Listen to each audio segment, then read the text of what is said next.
O eternal and almighty God, from whom all power and wisdom come, we are assembled here before thee to frame such laws as may tend to the welfare and prosperity of our province. Grant, O merciful God, we pray thee, that we may desire only that which is in accordance with thy will, and that we may seek it with wisdom and know it with certainty and accomplish it perfectly. For the glory and honor of thy name and for the welfare of all our people. Amen. We acknowledge we are gathered on Treaty 1 territory and that Manitoba is located on the treaty territories and ancestral lands of the Anishinaabe, Anishinaabe, Dakota Oite, Dene Sulene, and Neothok nations. We acknowledge Manitoba is located on the homeland of the Red River Métis. We acknowledge northern Manitoba includes lands that were and are the ancestral lands of the Inuit. We respect the spirit and intent of treaties and treaty making and remain committed to working in partnership with First Nations, Inuit, and Métis people in the spirit of truth, reconciliation, and collaboration. Please be seated.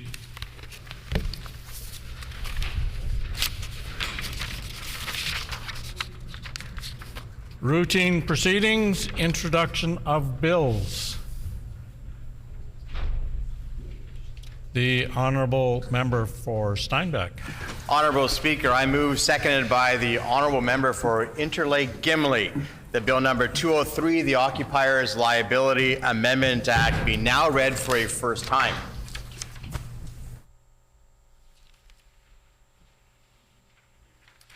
It has been moved by the Honourable Member for Steinbach, seconded by the Honourable Member for Interlake Gimli, that Bill number 203, the Occupiers Liability Amendment Act, be now read a first time. The Honourable Member for Steinbach. Honourable Speaker, this bill contains amendments that will modernize the Occupiers Liability Act to ensure that occupiers receive timely notice of personal injury claims related to snow or ice on private property. This will ensure that the issue can be remedied quickly to prevent further injury from somebody who is also entering that particular property.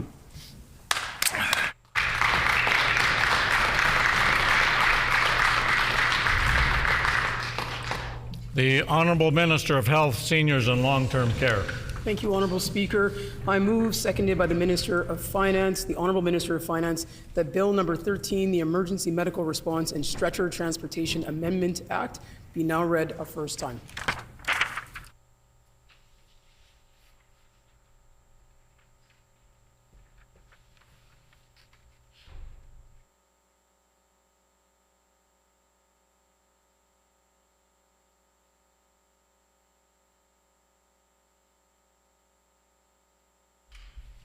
Before we move on to this bill, I have to go back to the previous one. And is it the honor or the privilege? Is it the pleasure of the House to adopt the motion by the Honourable Member for Steinbach? Absolutely. Agreed and so ordered.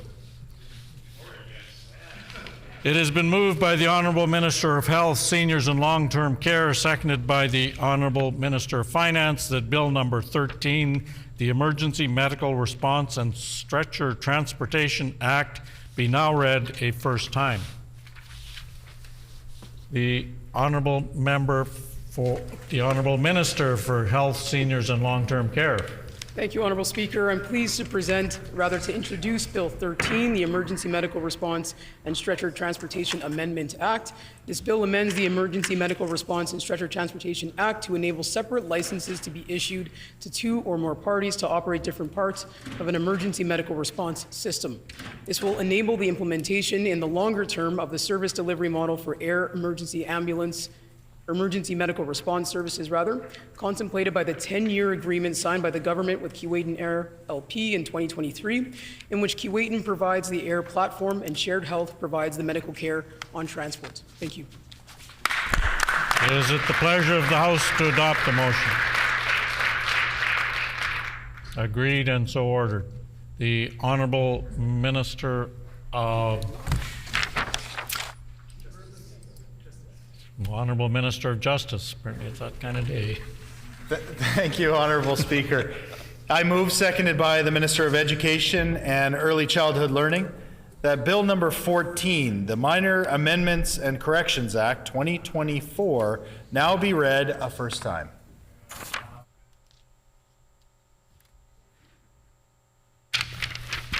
It has been moved by the Honourable Minister of Justice, seconded by the Honourable Minister of Education and Early Childhood Learning, that Bill number 14, the Minor Amendments and Corrections Act, be now read a first time. Change the third speaker.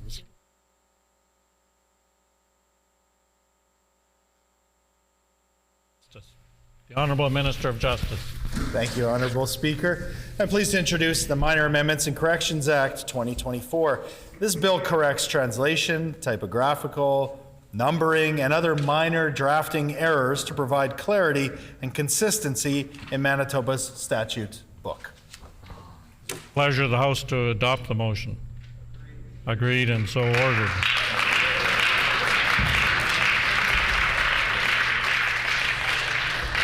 The Honourable Member for Spruce Woods. Thank you, Honourable Speaker. It's my pleasure to move, seconded by the member for Tuxedo, that Bill number 202, the Community Foundations Day Act, Commemoration of Days, Weeks, and Months Act amended, be now read a first time.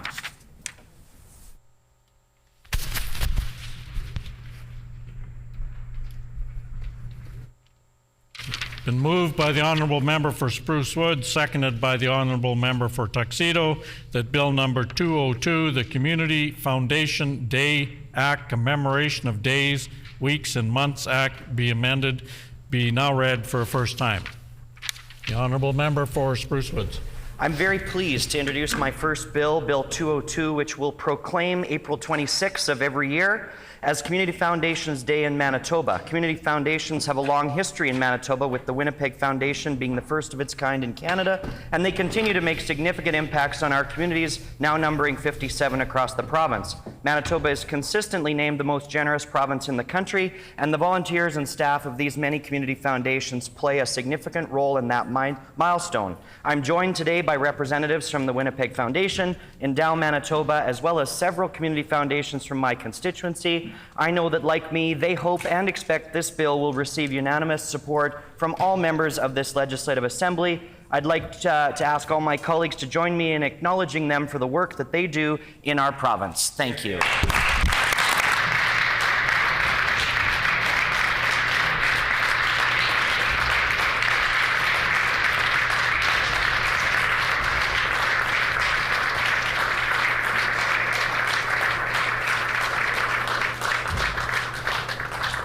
Is it the pleasure of the House to adopt the motion? Agreed and so ordered.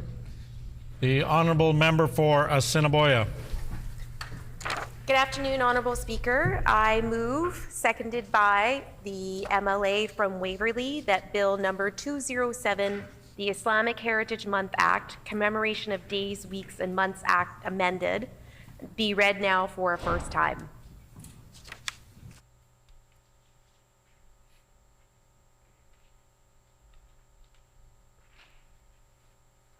Been moved by the Honourable Member for Assiniboia, seconded by the Honourable Member for Waverley, that Bill number 207, the Islamic Heritage Month Act, Commemoration of Days, Weeks, Months Act amended, be now read a first time.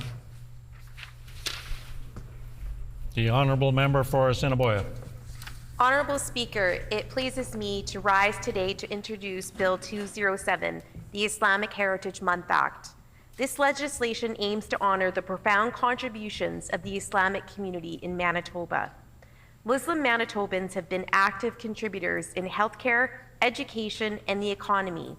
And by designating October to celebrate Muslim heritage, we affirm our dedication to fostering unity and understanding among all Manitobans. When we choose to uplift our Muslim neighbors and celebrate our common values together, we create a better, more equitable Manitoba for all. Shukran.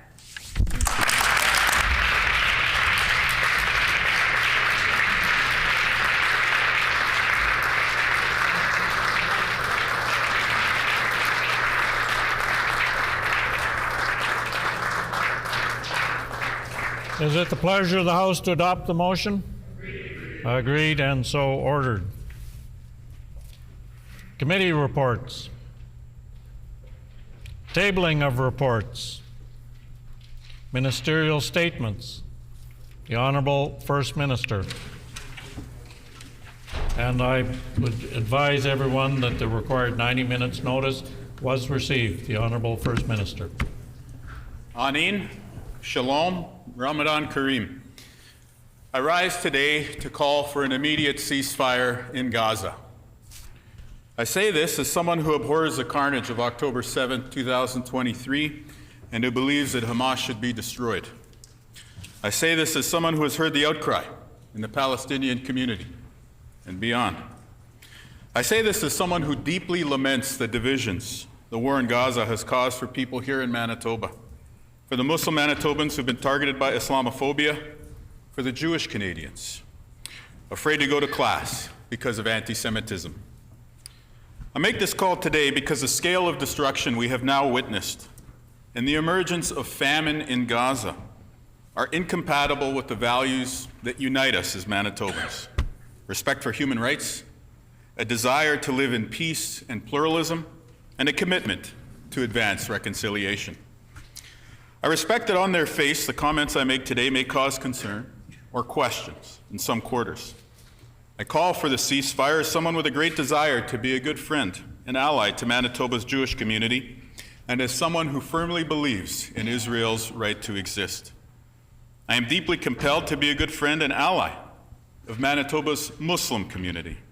I ask with the greatest of humility that my fellow Manitobans ponder the rationale I lay out with an open mind.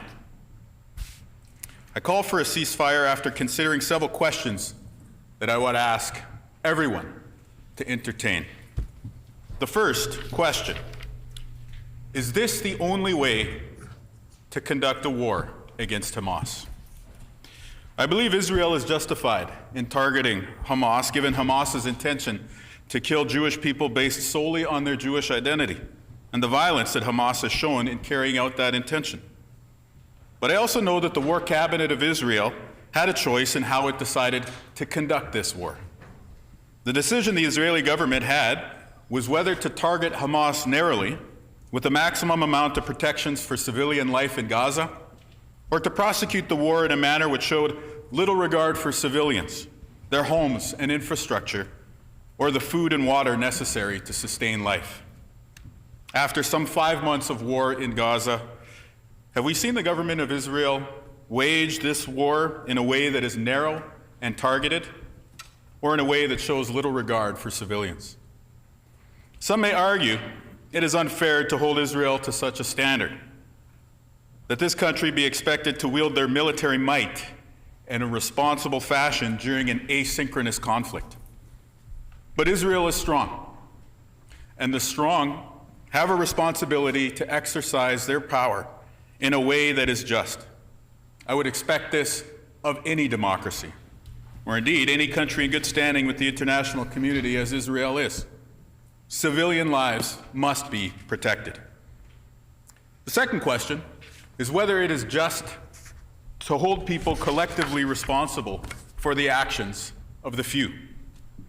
Consider, for example, in our own province, Jewish students who face hostility here in Manitoba campuses because of the actions of the government of Israel.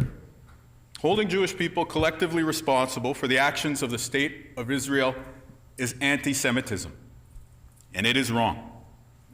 This is a reminder for us to continue to support the Jewish community here in Manitoba through this difficult period, and to remind any advocates for Gaza to not veer into anti-Semitism.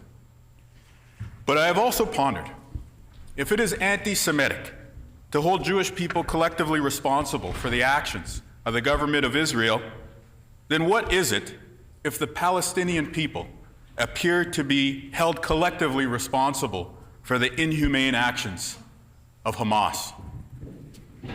The international norms and conventions which ask world powers to distinguish between civilians and aggressors would seem to suggest Palestinian civilians must not be held responsible. The third question I ask you to consider is, what is causing the famine in Gaza? Hunger is not something that free-thinking people should tolerate. The emergence of a famine, therefore, should be unfathomable.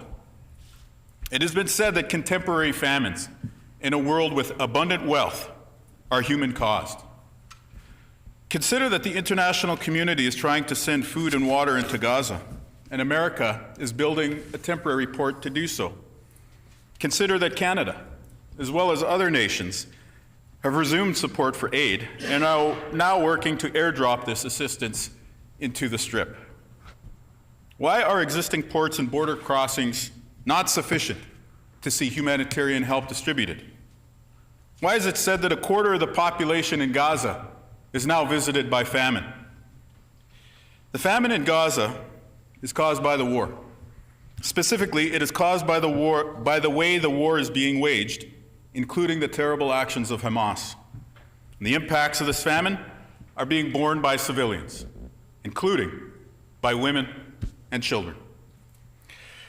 Israel should work with their partners at the international level to get more aid into Gaza immediately. Hamas should immediately stop all actions which disrupt the delivery of this aid. I ask my fellow Manitobans to reflect that so many of our ancestors, no matter which walks of life we hailed from, experienced famine in our pasts.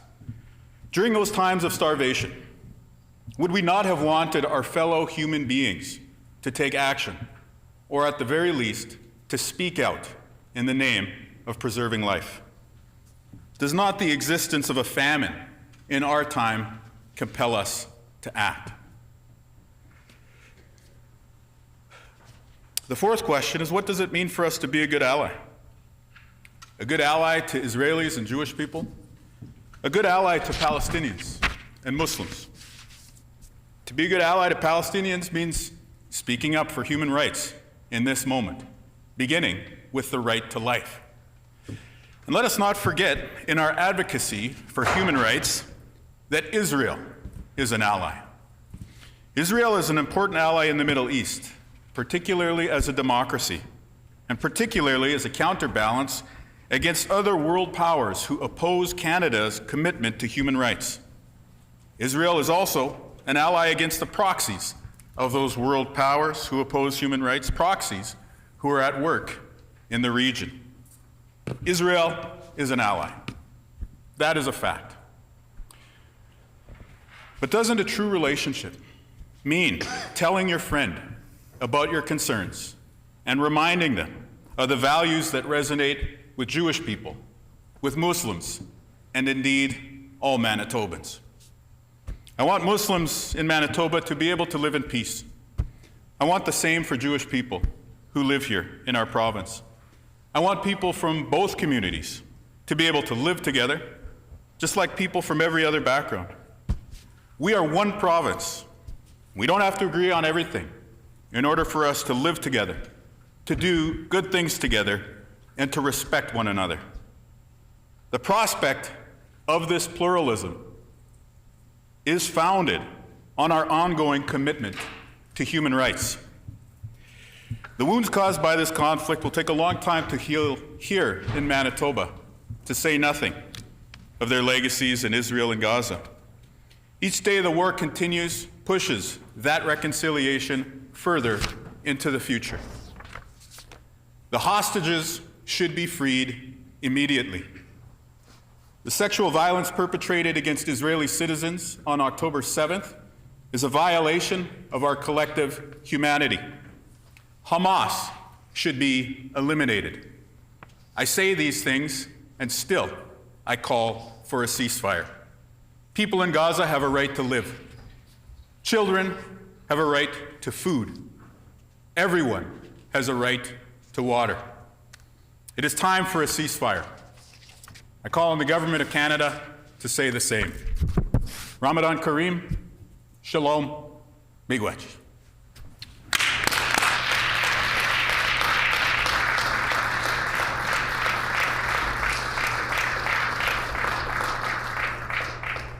The Honourable Interim Opposition Leader.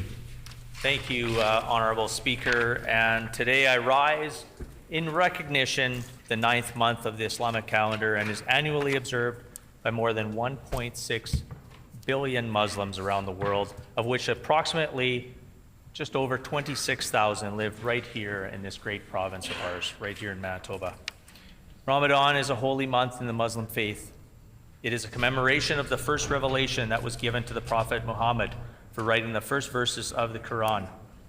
As such, it is regarded as one of the 5 pillars of Islam and is a month of prayer, reflection, and fasting from dawn to sunset each day. Before sunrise, Muslim families around the world will have a pre-fast meal called suhar. Then, throughout the day, Muslims will refrain from having food or drink and will abstain from negative thoughts or actions that might affect their lives and faith. Instead, Muslims will devote themselves to spending time with their community members and engaging in prayer and the study of the Quran. Then at sunset, the fast is broken with a meal known as iftar, and the day is ended with a traditional kajor, or date, which is sunnah, or a following of the Prophet Muhammad. Depending on the calendar year, Ramadan lasts for 29 or 30 days. The start of the Ramadan also moves forward by 10 days each calendar year because the Islamic calendar is based on the lunar calendar, which follows the cycles of the moon. This year, Ramadan begins on the evening of March 10th and goes until April 9th.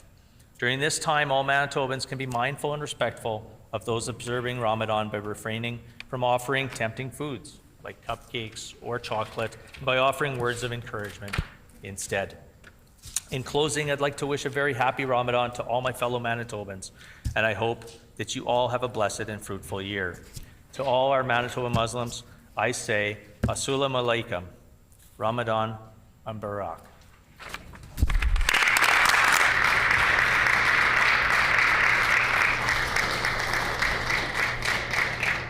The honourable member for Tyndall Park. I ask for leave to respond to the minister's ministerial statement. Does the member have leave? Agreed. The honourable member for Tyndall Park. Thank you, Honorable Speaker, and Ramadan Mubarak. Yesterday at sundown, Ramadan began, and it is the most sacred month in the Muslim calendar. Every year, Muslims fast each day of Ramadan from dawn until dusk for the duration of the month, following the lunar cycle of the Islamic calendar. What Muslims choose to follow can depend on their religious convictions, where they have lived in the world, and what their families practice. Ramadan is the month when the first verses of the holy book Quran were revealed to the Prophet Muhammad more than 1,400 years ago. The fast entails abstinence from eating, drinking, smoking, and sexual relations during daylight hours to achieve greater taqwa, or consciousness of God. For each day of Ramadan, fasting consists of abstaining from eating or drinking, including water, while the sun is out. Once the sun has set, Muslims eat dinner, a meal that is called iftar. Iftar is generally a community-focused meal where family members and friends come together for the blessed occasion. Afterwards, eating and drinking during the night is allowed until dawn of the next day. During Ramadan, it is customary for Muslims to pray more nightly prayers and participate in other religious practices throughout the day, when possible, and people will often wake up or stay up until suhur, a pre-dawn meal. Honorable Speaker, when Ramadan ends, Muslims will come together to celebrate Eid. Traditions vary, but it is not uncommon for families to buy new clothes, get dressed up, gather together, and give gifts to one another. It's truly a festive holiday to look forward to. But until then, I wish all Muslims Ramadan Kareem. As the crescent moon appears, may Allah shower his countless blessings upon you and your loved ones throughout this sacred month of Ramadan. Thank you.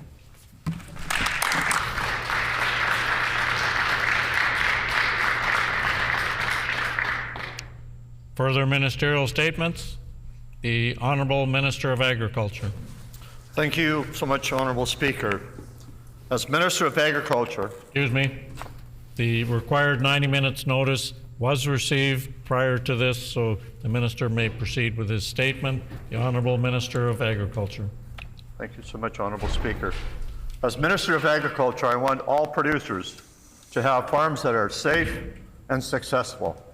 This week, we are drawing attention to farm safety through the Canadian Agriculture Safety Week. I encourage all Manitobans today and every day to to support farm safety. The Canadian Agriculture Safety Association promotes safety on Canadian farms, and I want to thank them for the great work they do. Our government, my department, are proud to support this week and their efforts to address issues of health and safety. I'm so pleased to see in the gallery today our friends with the Canadian Agriculture Safety Organization and, as well, the Keystone Agriculture Producers. On January 24, I was so pleased to join with the federal government to announce a further commitment to farm safety. Over the next 5 years, our governments are providing $1.5 million to the Keystone Agriculture Producers for Farm Safe Manitoba programs. This program promotes safety and healthy farm operations in our province. It makes a real difference. My thanks to everyone working in this initiative. Let's work together to make our farms a safe place to live, work, and play for all year round. Thank you, Mr. Speaker. Sure.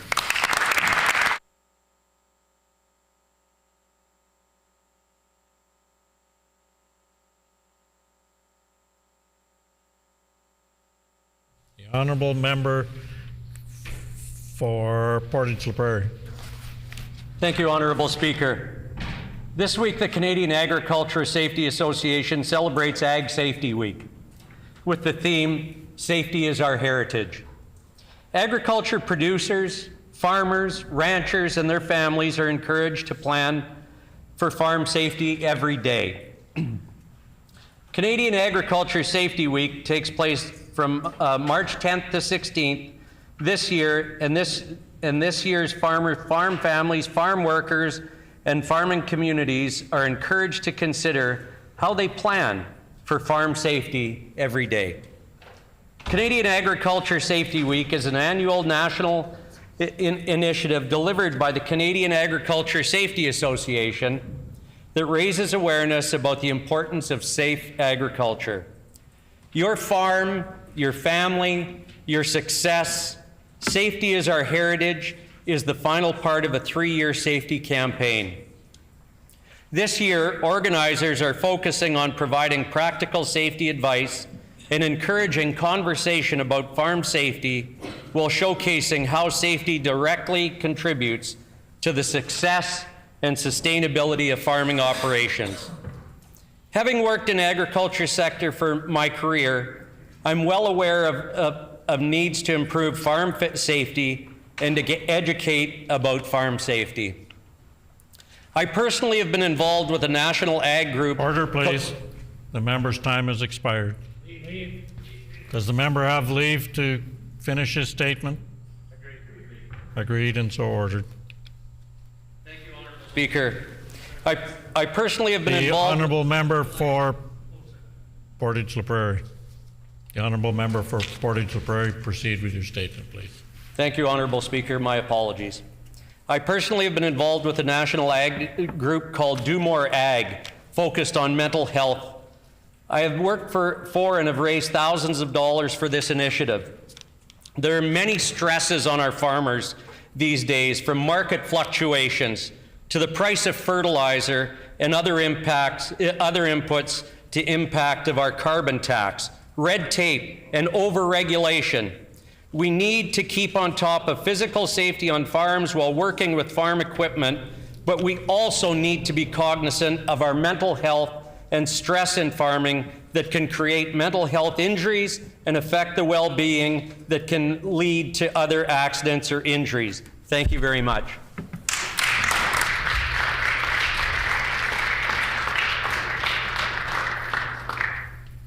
Further ministerial statements? Member statements. The honourable member for Radisson. Thank you, Honourable Speaker. This month we honour World Down Syndrome Day, happening on March 21st. This year's theme is End the Stereotypes. Friends living with Down syndrome and other intellectual disabilities are targeted by harmful stereotypes, such as the belief that those with Down syndrome are always happy, or the belief that they can't live independently. Stereotypes like this undermine an individual's quality of life by assuming a reality that simply isn't true. This gets in the way of adequate support meaningful relationships, and true autonomy. As legislators, we have a responsibility to ensure that our laws allow all Manitobans to live life to the fullest.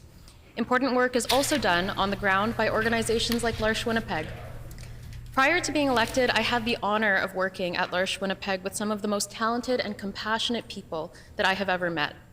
Together, they compose a team that is devoted to creating homes, providing meaningful employment, and advocating for the rights of people with intellectual disabilities.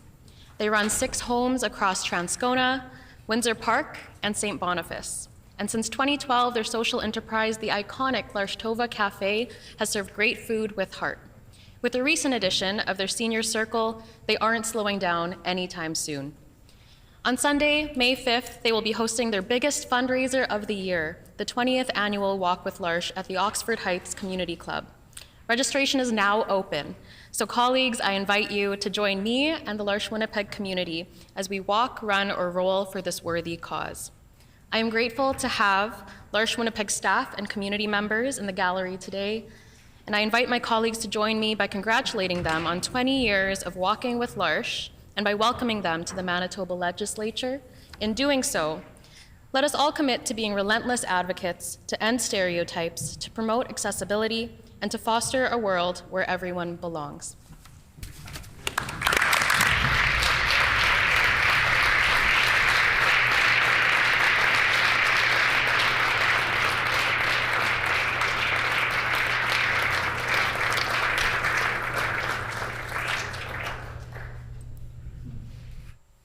The Honourable Member for Roblin.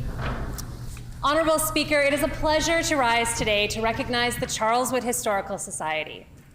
This group of dedicated volunteers promotes and encourages interest in the study and celebration of the history of Charleswood through the preservation of artifacts, sharing information, and hosting events of historical interest to the community.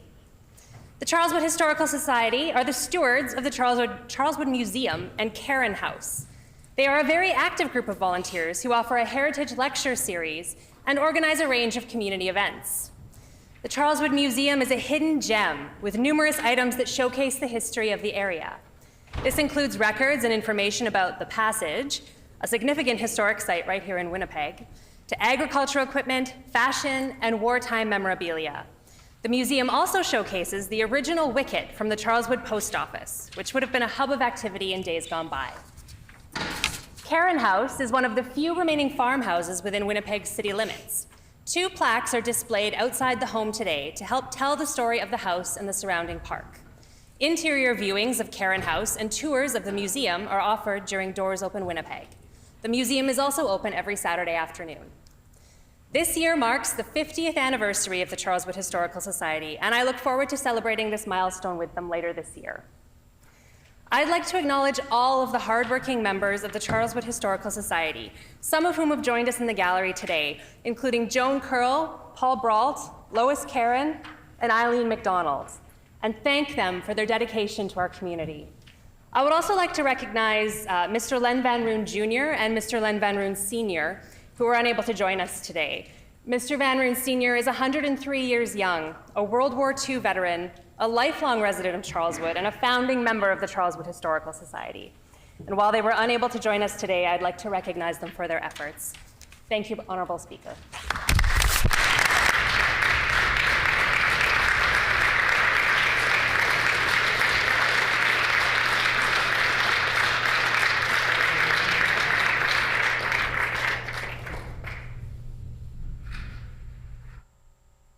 The Honourable Minister of Economic Development, Investment, Trade and Natural Resources. Thank you, Honourable Speaker. Seniors contribute to the growth, cultural preservation, mentorship, and livelihood of communities across Manitoba. We celebrate and value their significant contributions that older adults make. I'm excited today to rise to recognize the Young at Heart Seniors Club, whose home base is the Windsor Community Centre in St. Vital. This amazing club has the mission of improving the quality of life for older adults by helping seniors remain young at heart. They do this through recreational, educational, social activities. Young at Heart offers a variety of options to interested seniors in the St. Vital and surrounding areas. These activities for creative minds like stretching, drawing, scrapbooking, or to stay active, there are a variety of exercise programs, including a walking group. We know that social isolation is a big challenge amongst seniors, which is why the Young at Heart Club provides essential opportunities for connection and for socializing with others. I visited the club a couple of weeks ago and was met with a lively atmosphere of seniors playing card games. I was very happy to have had the opportunity to spend time, share some laughs, and listen to their viewpoints on their hopes for policies to improve their lives going forward. Aging in a natural part of life is natural part of life, and so we must ensure the necessary supports for seniors are in place. And that's why I'm so proud to uplift clubs like Young at Heart, who honor and make it possible for Manitobans' aging population to continue to lead social and independent lives. We are joined today in the gallery by Sherry Lilly, a Young at Heart Club member. Please join me in applauding Sherry, the Young at Heart Club, and the entire Windsor Community Center for highlighting what it means to age with dignity. Thank you.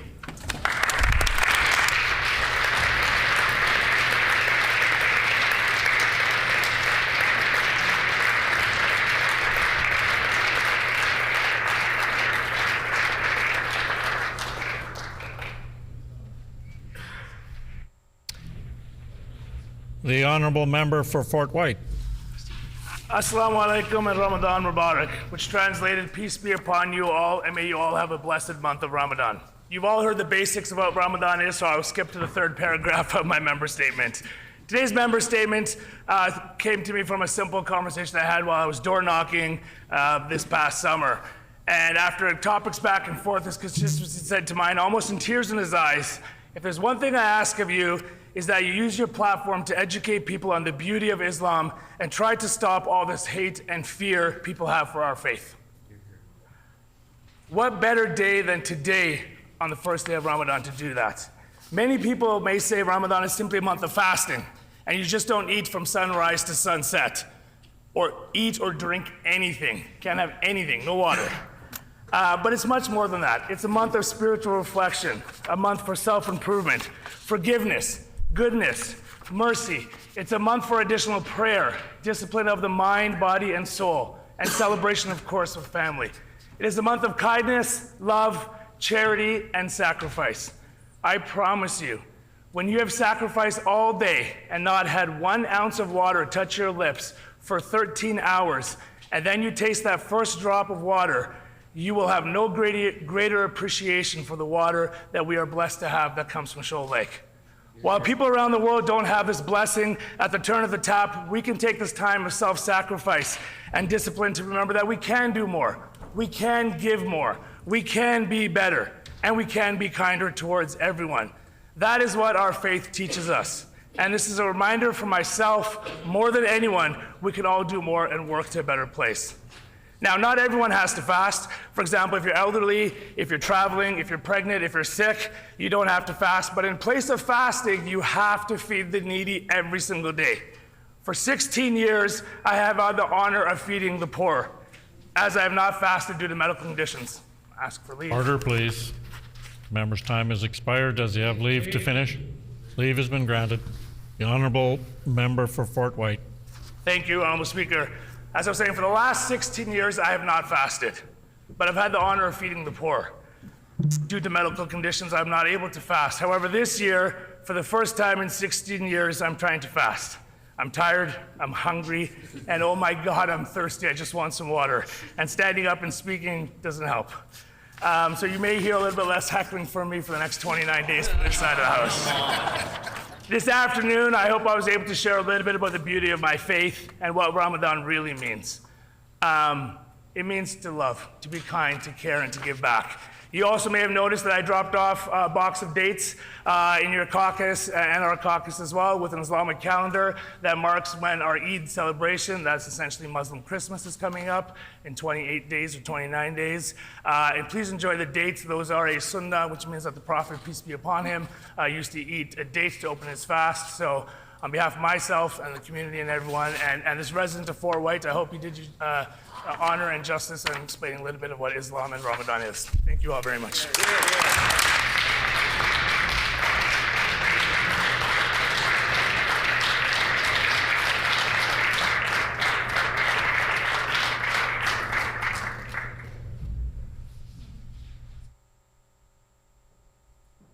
Any further member statements? The Honourable Minister of Finance.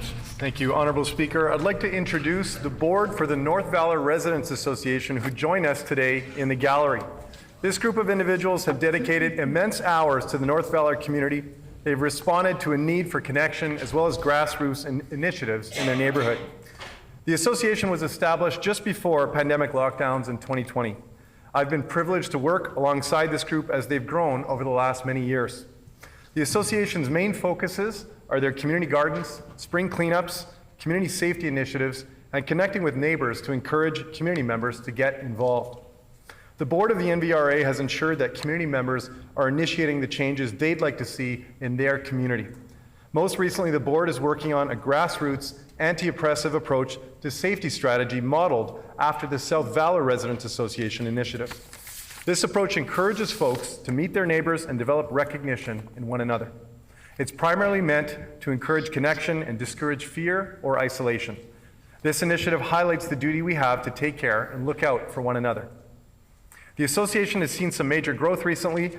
They were operating with only a few members last fall, but they've now grown to a total of 12 committed members who we are honoring today. Creating connections in community remains difficult for so many of us, especially due to COVID and the many lockdowns we experienced. It made isolation and distance become the norm.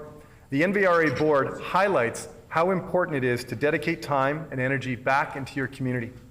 We need to rebuild the foundation of connection in our communities once more, and NVRA board is taking great strides in making that happen in St. James. Please join me in thanking the North Valor Residents Association Board for their commitment to their neighbors and for representing true service in one's community.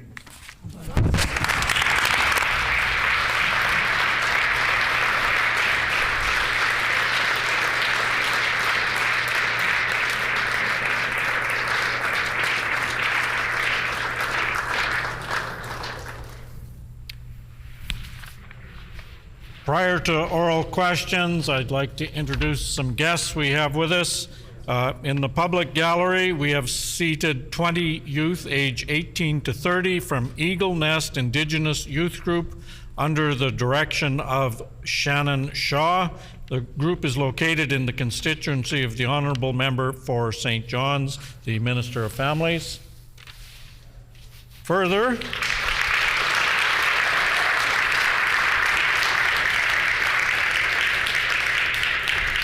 seated in the loge to my left, I would like to draw the attention of all honourable members, where we have with us today Larry Maguire, former MLA for Arthur Verdon and current Member of Parliament for Brandon Souris. On behalf of all honourable members, we welcome you here today.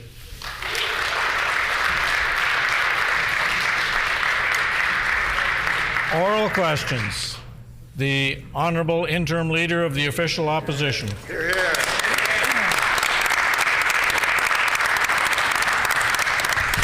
Thank you, Honourable Speaker, and once again I'd like to start off by wishing a very happy Ramadan to all my fellow Manitobans. I'd also like to take the moment, Honourable Speaker, for all of us to join in the mourning of the loss of Dave Ritchie, a great coach and standout figure in the CFL history. Our hearts go out to Coach Ritchie's family, friends, fans, and all of those which he has inspired, Honourable Speaker. Honourable Speaker, Manitobans keep more savings each and every month thanks to the PC government's tax cuts made by this very own PC team.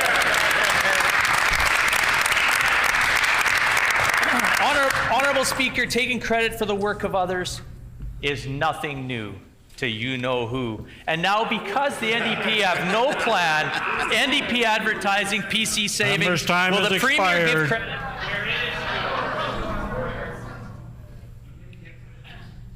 The Honourable First Minister. Oh, that's embarrassing. Honourable First Minister. Thank you, Honourable Speaker. I want to say assalamu alaikum to the Ummah here in Manitoba, to wish everybody once again Ramadan Mubarak, Ramadan Kareem, to our colleague from Fort White and to everyone observing this month. We hope that you have a good fast and that peace be upon you. We also say to the Blue Bombers organization, to Manitobans, who are huge fans of the blue and gold, that we join you in mourning of Coach Ritchie. I know that there's tremendous achievements over the course of his career on the gridiron and coaching, and certainly is an example for young Manitobans and people from all walks of life when it comes to perseverance and inspiration. Thank you so much. Right on. The Honourable Interim Leader of the Official Opposition on a supplementary question. Honourable Speaker, every re-elected member of the NDP voted against the rise in the basic personal amount last year in Budget 2023. The NDP voted against increases to thresholds at which different tax rates kick in, which took effect January this year. In opposition, they put their ideology over Manitobans, and I'm afraid that in government they're going to do it again. Will the Premier commit to further changes to the basic personal amount or tax thresholds in Budget 2024, or are Manitobans getting ready for major tax hikes? Mr. Honourable Speaker. The Honourable First Minister. You know, the member opposite is talking about folks in opposition, but I'd like to ask him, who was in government on January 1st of this year? Yeah. It was our team. That's right. It's our team that is finding the way to pay for these affordability measures. That's right. They made announcements. They never had a plan to pay for anything in the election campaign. But when we're talking about the election campaign, they didn't actually run on tax cuts. Nope. They chose to run on division. That's right. They chose to run on attacking the families of murder victims. Yeah. They ran against the landfill surge. They ran against trans children. Yeah. They chose to do all of these different divisive techniques. We ran on affordability at fixing healthcare. That's what we're delivering for Manitobans. That's right. That's right. The Honourable Interim Leader of the Official Opposition on a final question. Thank you, Honourable Speaker, and I believe the Grand Chief Merrick of AMC is still waiting for that apology coming from the Premier. Honourable Speaker, the NDP's temporary gas tax blip barely lasted 2 weeks. By their own math, it amounted to maybe $26 in savings compared to $1,400 in annual savings thanks to our former PC government. The Premier intends to jack up the gas tax and others. Will he be clear about those plans to make life more expensive before the release of Budget 2024?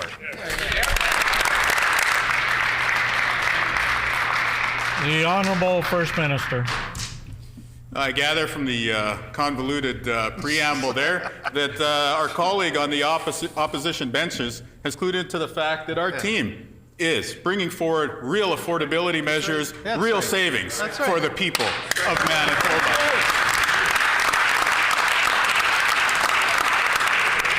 Now, every single day that they were in office, they charged Manitobans 14 cents a liter when they gassed up. Our first action was to cut the provincial gas tax. And I know that Mr. Poilievre at the federal level noticed, and he supports our agenda of saving Manitobans money. The question that the PCs need to answer is, why did they tax Manitobans every single time they gassed up their vehicles?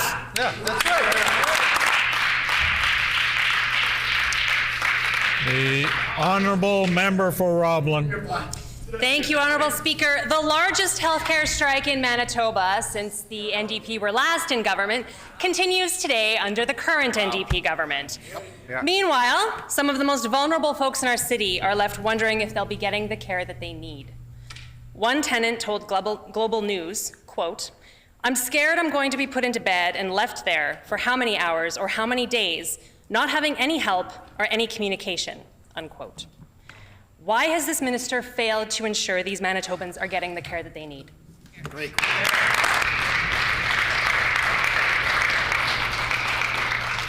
The Honourable First Minister.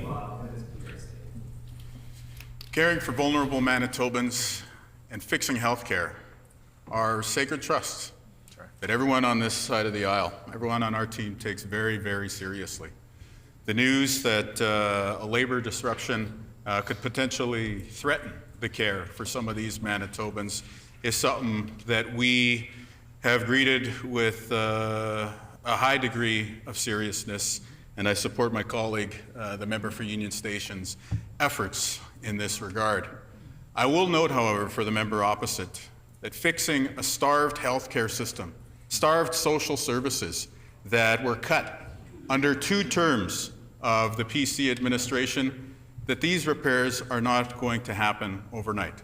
What I can underline for the people of Manitoba is that we are going to be able to ensure the continuity of services, even in the face of the challenge of fixing healthcare cuts, so that we can take care of you and those that you care for.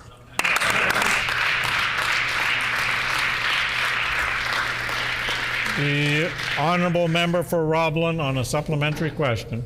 Honourable Speaker, the largest healthcare strike in Manitoba in over a decade means that staffing support at these facilities is still very limited. And according to tenants who spoke to the media, this is a source of great distress. One tenant told the media that since Wednesday, she's received assistance for 1 shower. Wow. Honourable Speaker, this is completely unacceptable. Will the Premier or the Minister step in and ensure adequate replacement workers are brought in while the strike is ongoing? Or does their ideology prevent that?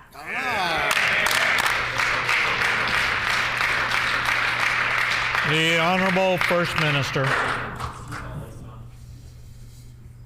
This issue is one that causes a great deal of concern for all Manitobans. Our Minister of Health has been leading the response from our government, which has seen WRHA workers on site 24/7. Every single person who has reached out to our administration has been contacted, and that contact has been maintained. Now, the member opposite raises the prospect of replacement workers. I will say that the bill that we are about to bring to the House would have ensured continuity of service, so I can only assume that this means that the members opposite will be supporting that legislation when it comes for a vote before the House. But when it comes to health care, this is job one, and we will continue to deliver for you, the people of Manitoba.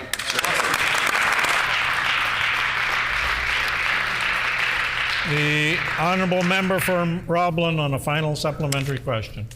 This is the largest healthcare strike in Manitoba since the NDP were last in office, and the minister's response has been completely inadequate. It is unacceptable to leave Manitobans wondering if they'll even be able to get out of bed, never mind shower, change their Foley bag. It's inhumane. These Manitobans deserve better. It's been 6 days. Will the Premier or the Minister commit today to finally ensuring those residents of 1010 Sinclair facilities get the care they need? The Honourable First Minister. We will ensure these residents get the care they need, no question. That's right. Our minister has been leading the response and has been in constant contact. We know that WRHA staff are on site 24 hours a day, 7 days a week. I will remind the member opposite, however, that the Association for Allied Healthcare Professionals in Manitoba faced a severe labor disruption throughout the first part of last year, well into the summer. All we heard from the PC ministers at the time was, we are not the employer, we are not the employer. Care was compromised, the situation was shameful. Today is a new day. Manitobans have a government that takes action, that does not deflect responsibility, and steps up to fix health care for you.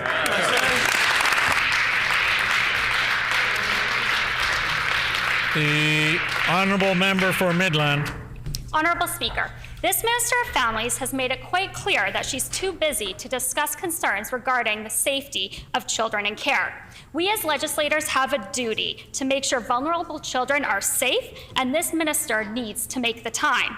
In a December 9th text message, Miley Grattan said she left a voicemail for her CFS worker in which she pleaded to be moved out of the home where she lived. When was the minister made aware of this phone call? The Honourable Minister for Housing, Addictions, Homelessness and Mental Health. Miigwech, Honourable Speaker, and I thank the member for that question. Our government is focused on providing the best homes for children and youth who come into care of the CFS agency. If that member is wants to bring that casework to the attention of the department, I invite that member to come over to the department and bring that casework over. We are actually working with agencies, working with foster care parents. We're actually working for the best interests of the children. As someone who was in care myself and actually was a teacher and worked directly with foster care parents and with agencies, I know that they are doing the best that they can. So I want to uplift all of those folks that are working on the front lines, that are taking the best care of the kids that they can. All right.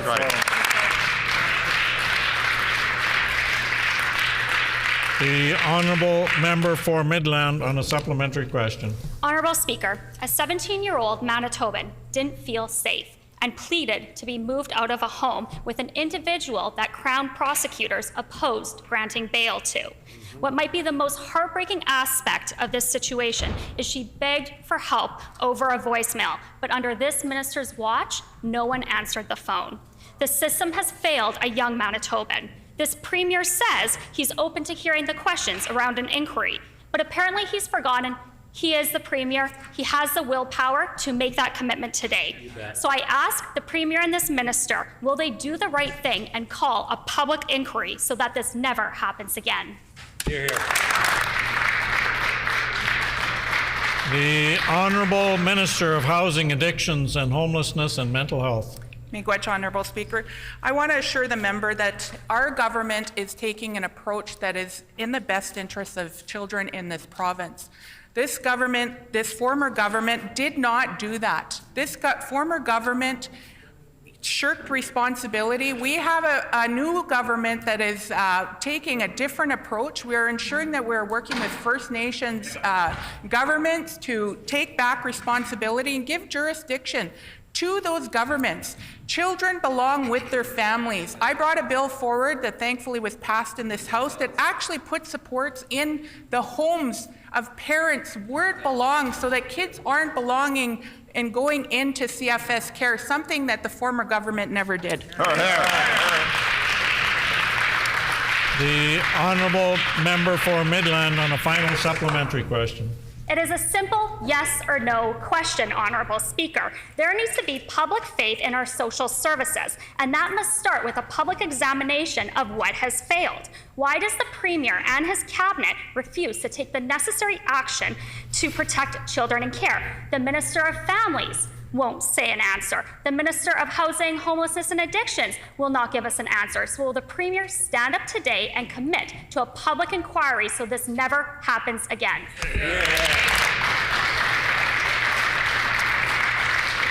The Honourable Minister of Housing, Addictions and Homelessness and Mental Health. Miigwech, Honourable Speaker. We know that when kids stay in the care of their families that they get the best care possible, and that's what our government is working towards. We are working with First Nation communities to give jurisdiction back to those communities. When we look at Peguis First Nation and giving jurisdiction back to them, they only had one kid that was put into care, and that's the kind of system that we want, and that's the kind of system that our government is working towards, giving care back to communities.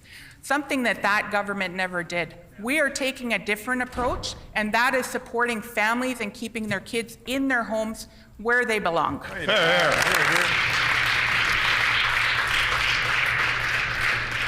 The Honourable Member for Fort White. Mr. Speaker, it is sad that this new NDP government theme is already, I am too busy to listen to you, to meet with you, to talk to you, and to do anything that will actually help you. Last week, we heard the Minister of Families say she was too busy, and now we have the Ministers of Finance saying the same thing to the fourth largest sector in this province, one that brings in $2.8 billion of sales to this province and creates over 40,000 jobs. Can the minister please tell us why he will not meet with these vital sector partners in this province when he's been in office for 5 months, and does he even know what sector partner I'm talking about?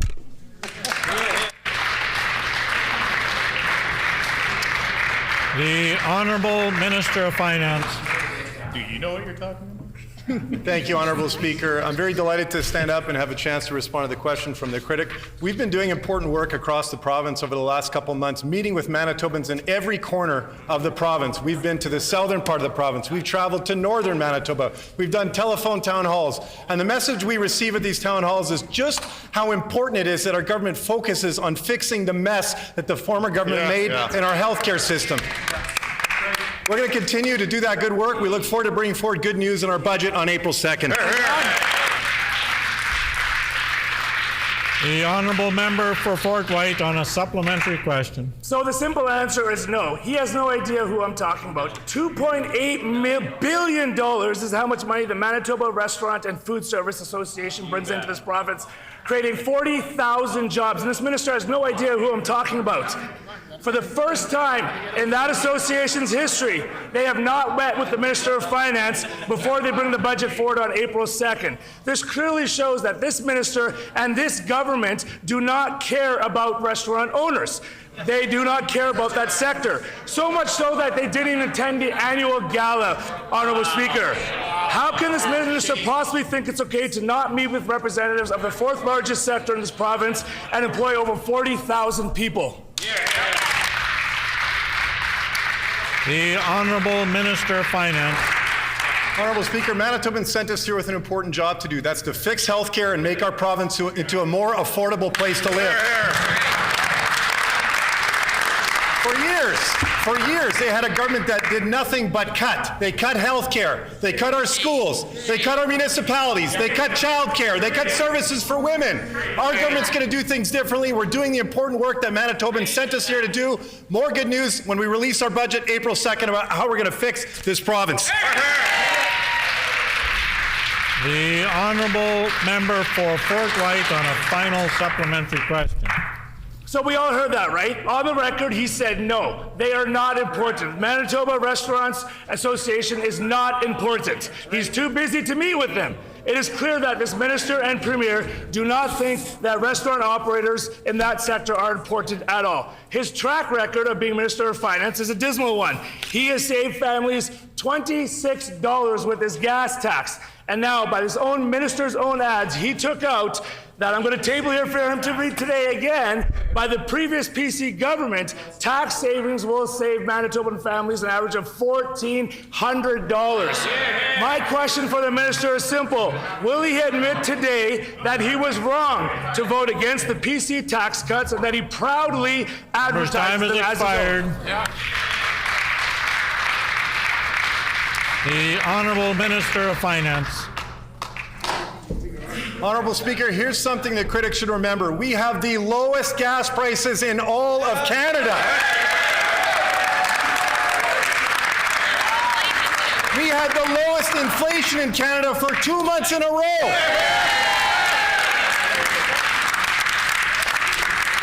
The previous government applied the fuel tax to Manitobans every single day they were in government, for the first year, for the second year, for the third year, fourth, fifth, sixth, and seventh. What did we do? We brought relief to Manitobans. More good stuff to come in our budget on April 2nd. The honourable member for Lakeside. Honourable Speaker, through multiple lines of funding, our previous PC government contributed over $70 million specifically for community center improvements. These were in communities such as Thompson, Flin Flon, Dauphin, Barons River First Nation, and many within the city of Winnipeg, because we understood that healthy community center funding builds healthy communities. Community groups throughout Manitoba have unfortunately heard only radio silence from this government. While many hundreds of programs were funded in the past, this government shows no indication of continuing with this program. I asked the minister today, will he commit to continuing the BSC program, or is this another NDP cut? The Honourable Minister of Municipal and Northern Relations. Thank you, Honourable Speaker. Well, the members had now 4 days from when he asked this question the last time to go out, reach out to municipalities and ask them what they asked for year after year after year. They asked for their funding to be unfrozen, to have predictability in their funding, and that government ignored it each and every day. And when it comes to the BSC program, this government did nothing but pass things off the side of their desk without talking with the municipalities and without looking at the real needs of the municipalities each and every day. The honourable member for Lakeside on a supplementary question. Honourable Speaker, the Building Sustainable Communities program was started in 2019 to enhance the sustainability of communities.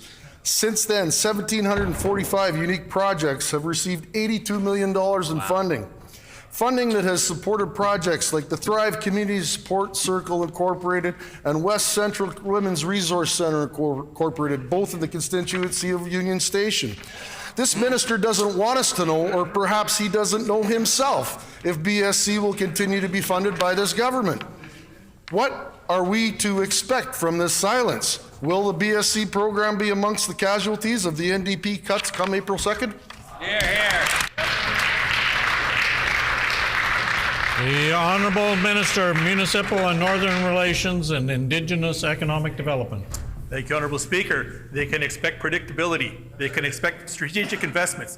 This government, when they created the BSC program, they go out there and they do nothing but disrespect municipalities each and every year. When municipalities were applying for a BSC program, they sit there and ask day after day, let's have predictability, let's unfreeze our funding. And instead, they create programs that they had no budget for, they had no intention of knowing how they're going to pay for it, and here they are today standing up saying, where's the respect for municipalities? Where was the respect for municipalities year after year under that government?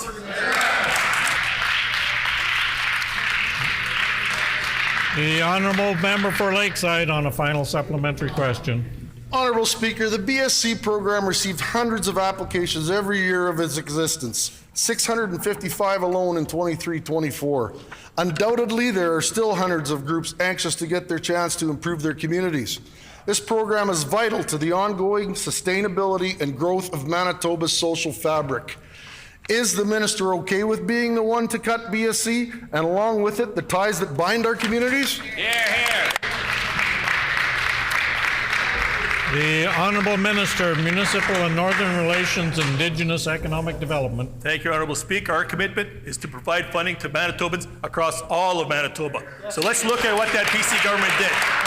Leading up to the last election, 78% of projects under BSC were in PC ridings. $18 million were in their backyard. Where is that for all the Manitobans, and where was the respect for all of Manitoba? We will strategically invest in municipalities across all of Manitoba, because as a government, we're here to govern for all of Manitobans, not just our friends.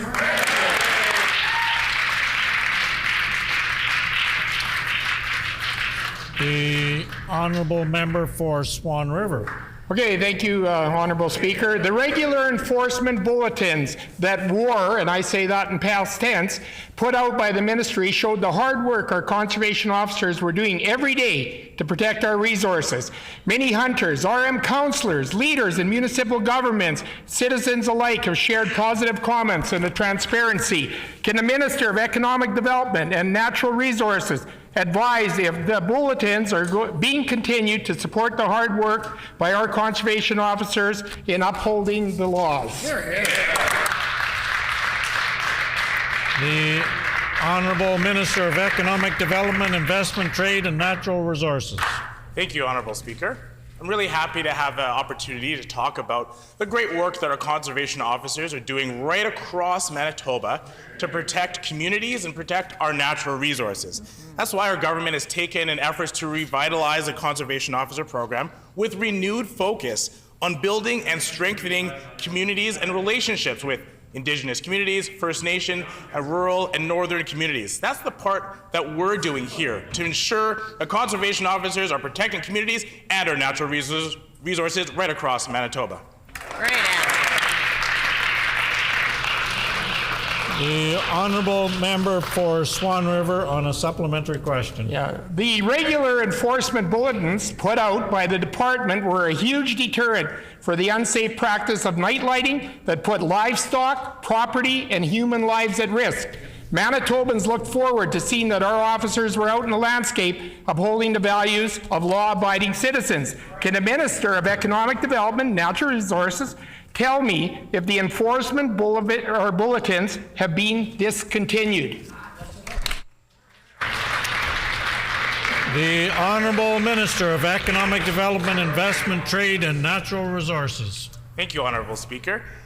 We understand the well-rounded and diverse work that conservation officers do across our province, and we want to highlight all of that. Our team has been hard at work over the last several weeks to redevelop a new bulletin to put out to the public of Manitoba. And so we're proud to say that that bulletin will be out shortly for Manitobans to read and understand, because we want to highlight the comprehensive work that conservation officers do to protect communities and our natural resources right across Manitoba. The honourable member for Swan River on a final supplementary question. So I'll ask one more time. Is the minister discontinuing the bulletins or just not enforcing the laws? Wasn't clear. So I'll ask the minister, why is he refusing to acknowledge the hard work of officers who risk their lives daily in protecting our resources and keeping Manitoba safe? The Honourable Minister of Economic Development, Investment, Trade and Natural Resources. We do value our conservation officers, and that's why we want to have a new bulletin that reflects their current and their full scope of work that they do across Manitoba. So members opposite and members, Manitobans right across the province will be able to see that new bulletin. But speaking of conservation officers, what happened to them under their watch? They had a 13.4% vacancy rate. Our department is nearing erasing that vacancy rate. We're nearing full employment. We're very, very proud of the conservation officers, and we'll continue to support them and all natural resources right across Manitoba.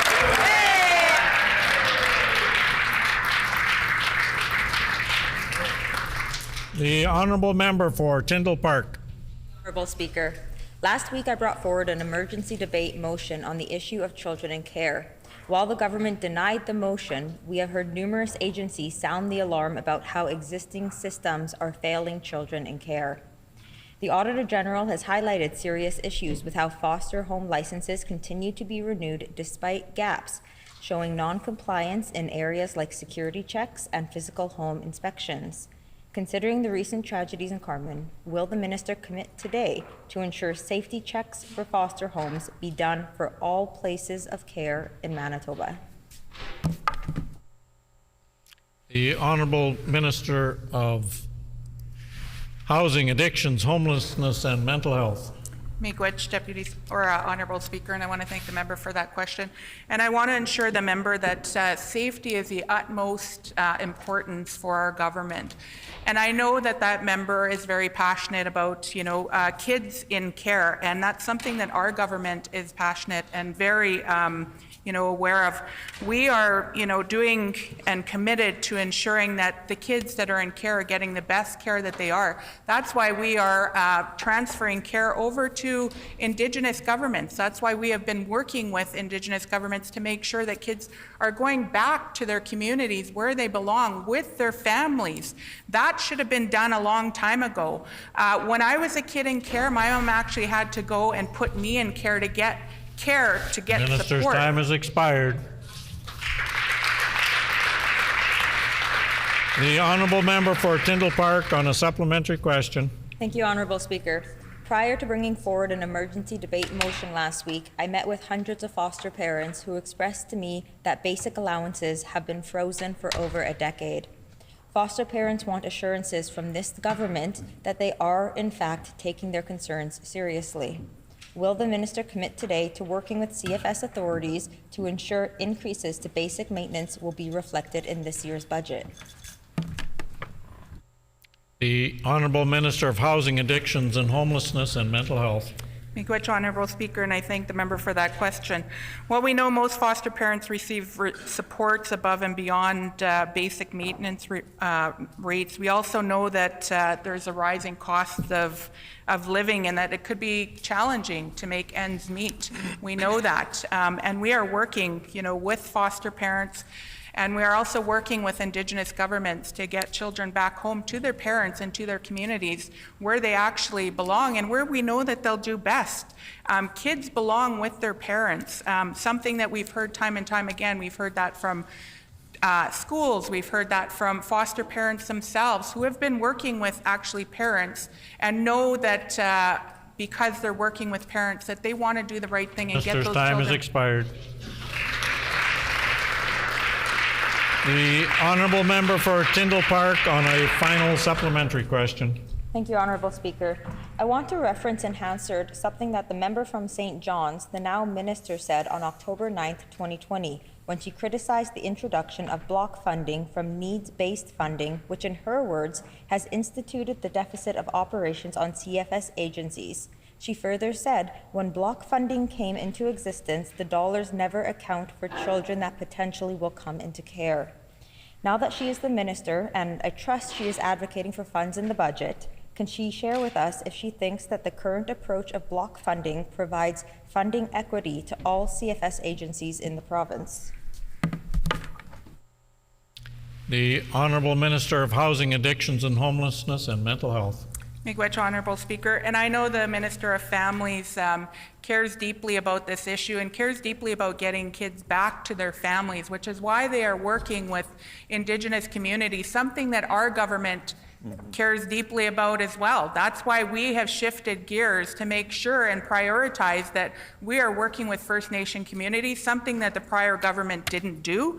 We are ensuring that the complex needs of children and youth are taken seriously and that they are getting the support that they need as well, something that the previous government didn't do. We are also passing legislation to keep the $300 million of special children's allowance stolen from First Nations children back to them, something that the previous government didn't do as well.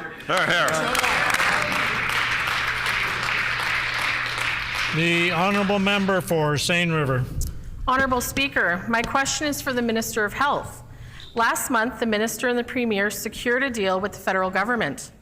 The Working Together in Aging with Dignity agreements will see $633 million in federal funding to help fix healthcare in Manitoba. Can the minister elaborate on the steps this government took to secure the deal, how they got the federal government to the table, and why this is a good deal for Manitobans?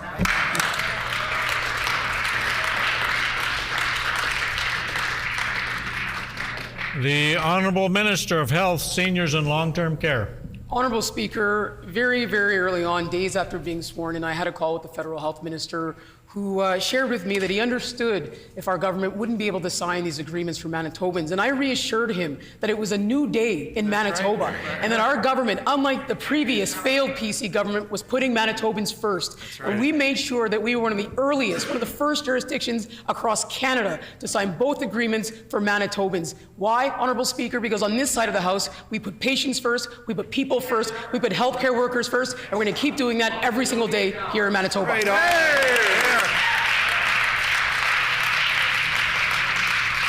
The Honourable Member for Selkirk. Honourable Speaker, geothermal and air-to-air heat pumps are going to play a vital role in heating Manitoba homes for years to come when they're powered with clean Manitoba hydro energy. But the transition is very expensive. Families throughout Manitoba want to know more about the government's pledge to fully fund 5,000 homes for this conversion. When will the Minister of Environment and Climate Change release these details? The Honourable Minister of Environment and Climate Change. Thank you, Honourable Speaker. I just want to take a moment to express my gratitude for the opportunity to do this work. And I want to express my gratitude to the people of Manitoba for electing a government and a premier that takes environmental issues so seriously.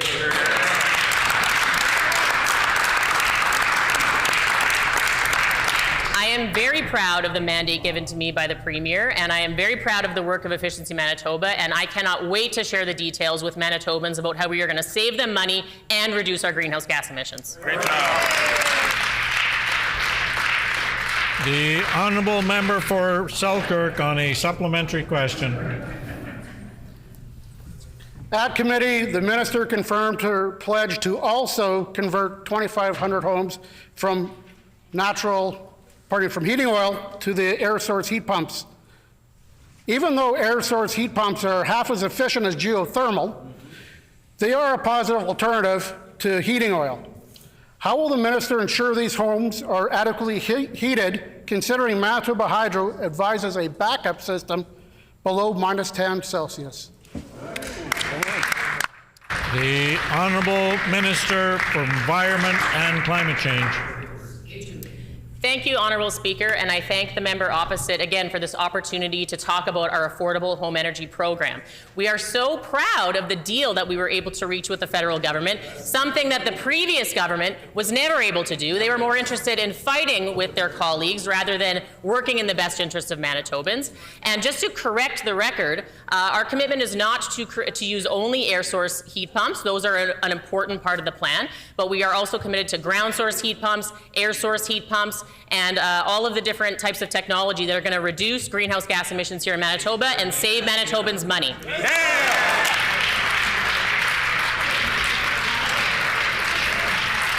The honourable member for Selkirk, and a final supplementary question.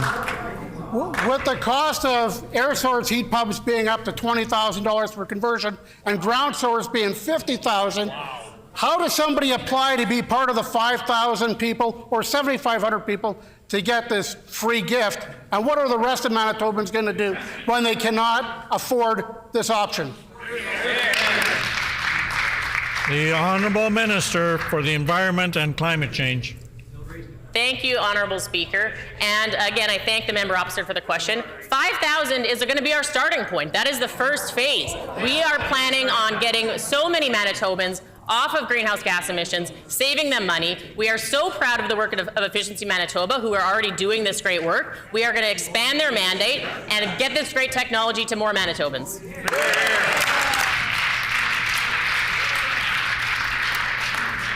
The honourable member for Riding Mountain. Thank you, Honourable Speaker. NDP shadow ministers in Alberta and Saskatchewan are doing far more than this Minister of Environment and Climate Change.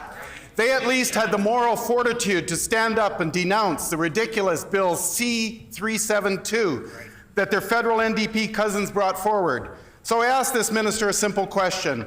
Does she support her federal colleague or the industry that supports many, many Manitoba individuals and communities? Great.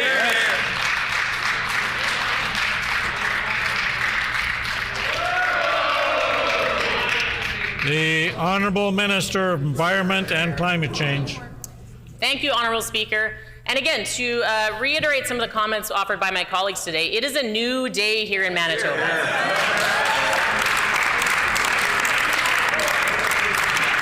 Manitobans have elected a government that takes the environment seriously, that takes the protection of our water seriously, the protection of our air seriously. And I thank Manitobans for the great honour of doing this work. The honourable member for Riding Mountain on a supplementary question. Thank you, Honourable Speaker. In 2010, the then NDP government ignored communities in need. But my constituents in Virden started construction of Tundra Oil and Gas Place thanks to sponsors, including the energy sector. This is the sort of community engagement that the federal NDP want to make illegal. And this minister stands by her federal colleague. To double down, this premier just hired a federal MP, saving Mr. Blakey from a sure defeat in the upcoming election. Why will this minister not denounce bad legislation like her colleagues in Alberta and Saskatchewan?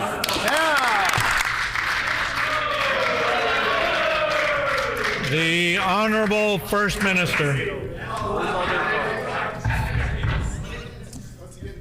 I want to say that Daniel Blakey served the people of Elmwood-Transcona remarkably well during his time at the federal parliament. And as he approaches some of the final sittings in his time there, I want to say that it's a big tent here in Manitoba with your Manitoba NDP government. There's plenty of room for everybody. But the thing that I want to say to the members opposite is leave the political staffers out of it. We can have the back and forth, the cut and thrust of the debate here, but let's leave the staff to the work that they do on their own levels. And while we're talking about the cut and thrust here, when will they apologize for the shameful landfill ads that they ran in the 2023 election? The time for oral questions has expired. Petitions. No petitions, grievances. The honourable member for Steinbach on a grievance. Thank you very much, Honourable Speaker. I stand on a grievance, and I know that grievances are rare and unusual, and this one might be even more rare and unusual, and I hope that you'll indulge me as I explain the nature of Some order, this. please. I can't hear him, and I'm right here. Thank you. I hope you'll indulge me as I explain the nature of this grievance, which I know will be unusual and probably not brought forward in the House before over the last 120 years. Members will know that after an election, each of us have a responsibility to file an election return, whether you are successful in your election or you're not successful in your election. One of the oddities, or perhaps the accommodations that are made, is that members who are running for re-election are able to keep their cellular phones, their cellular devices, and then that becomes part of the election return. It becomes part of the election expense. Ministers have to turn their phone in, even though they maintain their role as ministers during the course of an election. So I encountered a strange event after the election when I was going about the work of gathering the documents and invoices for filing my election return. When I was seeking the phone bill from my MLA phone, I was advised that the phone bill was over $1,600.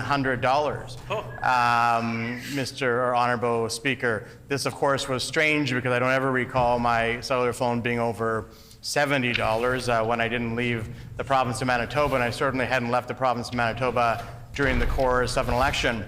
And the challenge, of course, is that I had to file that bill with Elections Manitoba and declare that as a election expense for my campaign, but I knew full well that I hadn't incurred $1,700 in costs. It took some digging to find out that the details of that bill, on the details of that bill, it listed a number of laptops that were referred to as campaign laptops, more than a dozen, I believe. This was, of course, strange to me because my campaign didn't deploy that many laptops. In fact, I don't think we had a laptop at all. So I did a bit more research and inquiring. It wasn't easy to find out. After several days, maybe a couple of weeks, I discovered that the laptops that were assigned to my MLA bill were for the NDP transition team.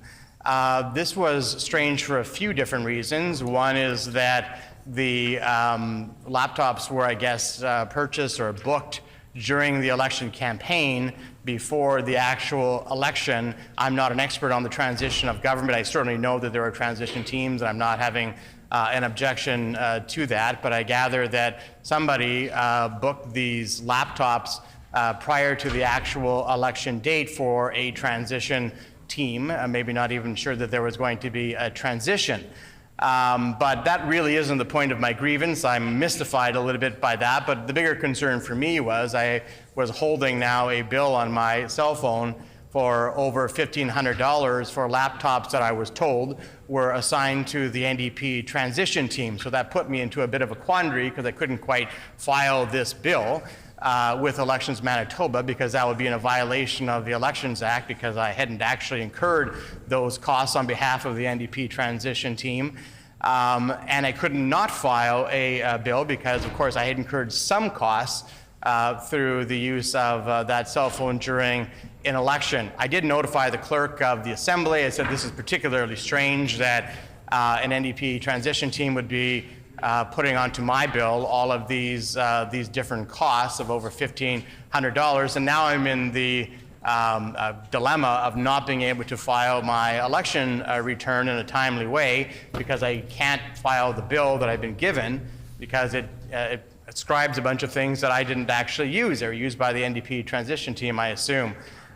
It took quite a long time. I did get a response finally from the clerk. I believe that she was mystified too by it and indicated that she would look into it.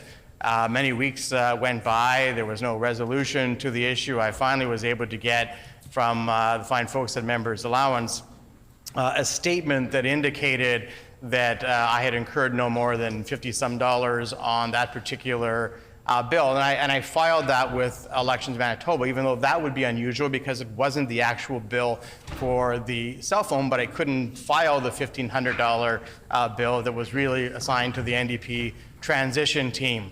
Now, this is now 6 months or 7 months later, and I finally found out just last week that the charge had been removed from the bill. Of course, I've already filed my election return without the invoice, but with the declaration from Members' Allowance that I was only responsible for $50-some of that.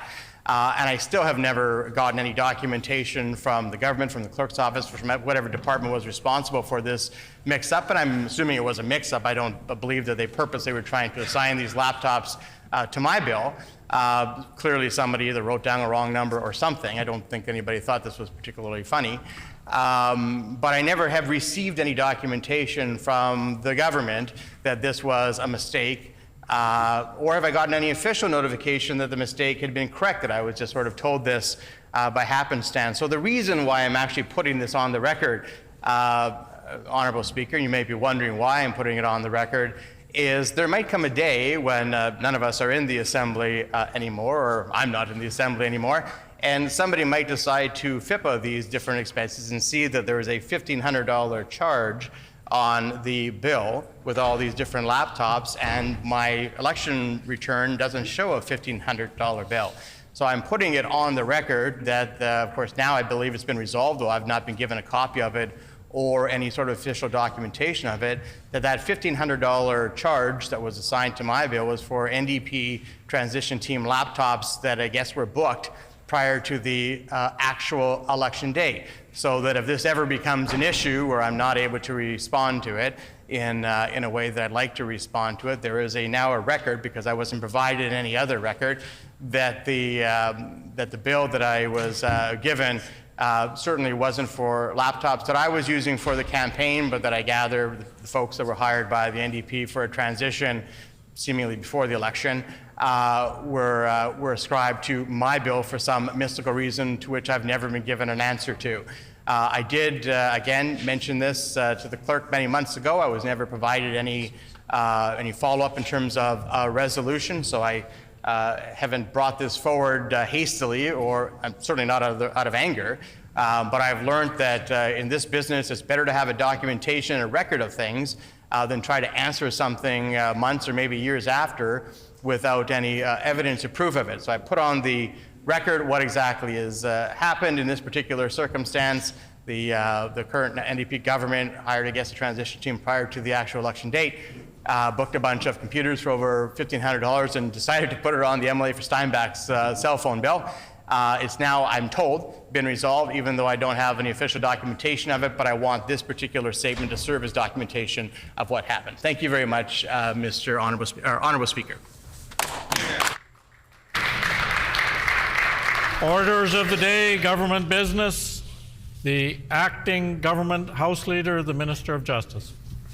Thank you, Honourable Speaker. Could you please canvass the House for leave for the acting government House Leader to call for debate without notice a motion on the war in Gaza? It has been announced by the Is there leave for the acting government House Leader to call for debate without notice a motion on the war in Gaza? Agreed, and so ordered. Leave has been granted. The Honourable Acting Government House Leader. Thank you, Honourable Speaker. Would you then please call for debate on the previously agreed government motion, followed by second reading of Bills 10, then Bill 9. Announced by the Acting Government House Leader that we will be debating the government motion on the war in Gaza, followed by second reading of Bill 10, followed by second reading of Bill 9. The Honourable Minister of Labour and Immigration. I move, seconded by the Minister of Municipal Affairs, that the Legislative Assembly of Manitoba affirm its commitment to immediately call for a ceasefire in the Israel and Gaza war to address the famine crisis. En français, propose que l'Assemblée législative du Manitoba affirme son engagement envers l'appel au cessez-le-feu immédiat dans la guerre opposant Israël et Gaza pour contrer la crise de famine.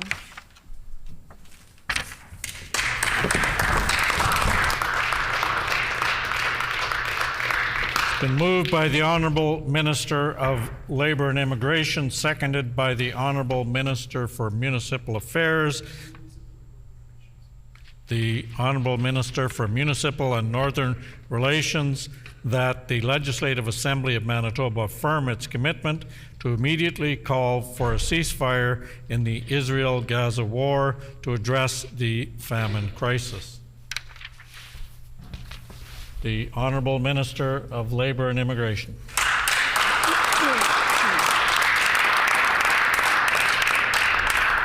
Thank you, Honourable Speaker. It's been heartbreaking to watch the violence and suffering of people in Gaza and in Israel, especially for those whose loved ones have been directly impacted. Today, we're calling for an immediate ceasefire in Gaza so that humanitarian aid can reach civilians. The severity of the situation in Gaza and the emergence of a famine, which a quarter of the population of Gaza are facing, many of them children, are cause for concern for all of us. We ask that Israel consider working with their partners at the international level to get more aid into Gaza immediately. Hamas, a terrorist organization, should immediately end disruptions to this delivery of this aid. This famine is caused by the war, and it is not something that we around the globe should tolerate. Letting civilians, including children, go hungry is incompatible with our values as Manitobans. The divisions that we've seen in Manitoba and across Canada, Muslim Canadians facing Islamophobia, Jewish Canadians facing anti-Semitism, are not what we want for our province and our communities. We are one province here in Manitoba, and together we want to call on the Government of Canada to advocate for an immediate ceasefire. According to local media and authorities, the conflict in Gaza has seen the killing of over 30,000 Palestinians, many of whom are women and children. There was a 4-day ceasefire during November during the hostage exchange. We want to affirm that we believe that both the Palestinian state and Israel have the right to exist. But with each civilian life lost, there risks entrenching the hardline views and pushes reconciliation between the parties further away. Our Premier supported Canada's vote in favor of the United Nations resolution for an immediate humanitarian ceasefire. Currently, millions of Palestinians are displaced in Rafah, a city in the southern Gaza Strip. These Palestinians are crammed into the tent city or in houses where rocket attacks and drone strikes occur. Rafah was the last refuge for Palestinians trekking south to avoid Israel's air and ground campaigns, following orders from the Israel Defense Forces and officials for Palestinians to leave Gaza City and then Khan Yunis. But with bombs getting closer and closer to Rafah, there are fears that there are nowhere else for Palestinian civilians to go. Again, according to officials, more than 30,000 Palestinians have been killed and 72,652 have been injured in attacks on Gaza since October 7th. Parties here of both stripes across Manitoba are calling for unity and a peaceful resolution to this conflict. Our government looks to respond to the conflict with compassion for those deeply impacted. Manitoba is willing to help people seeking refuge from war in Gaza by providing them sanctuary, community support, and ensure that they can one day return to the region. Canada has urged Prime Minister Benjamin Netanyahu to reconsider his efforts in Rafah. In a joint statement with the Prime Ministers of Australia and New Zealand, Canada has said, "We are gravely concerned by indications that Israel is planning a ground offensive into Rafah. A military operation into Rafah would be catastrophic. because about 1.5 million Palestinians are taking refuge in this area, including many of our citizens and their families. With the humanitarian situation in Gaza already dire, the impacts on Palestinian civilians from an expanded military operation would be devastating. We urge the Israeli government not to go down this path. There is simply nowhere else for these civilians to go.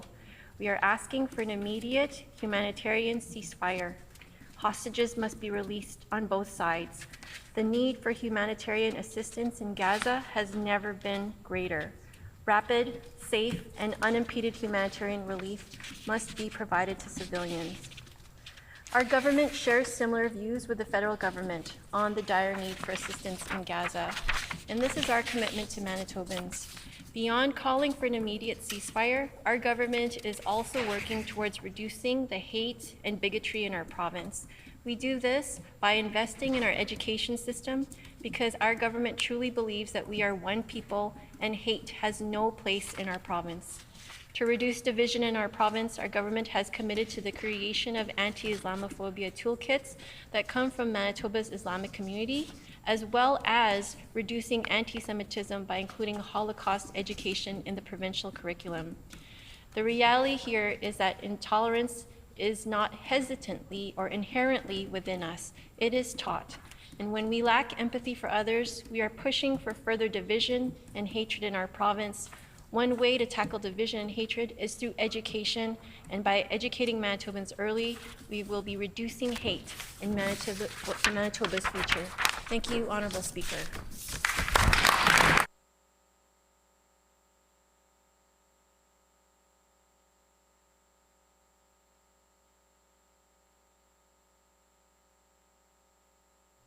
The Honourable Interim Leader of the Official Opposition.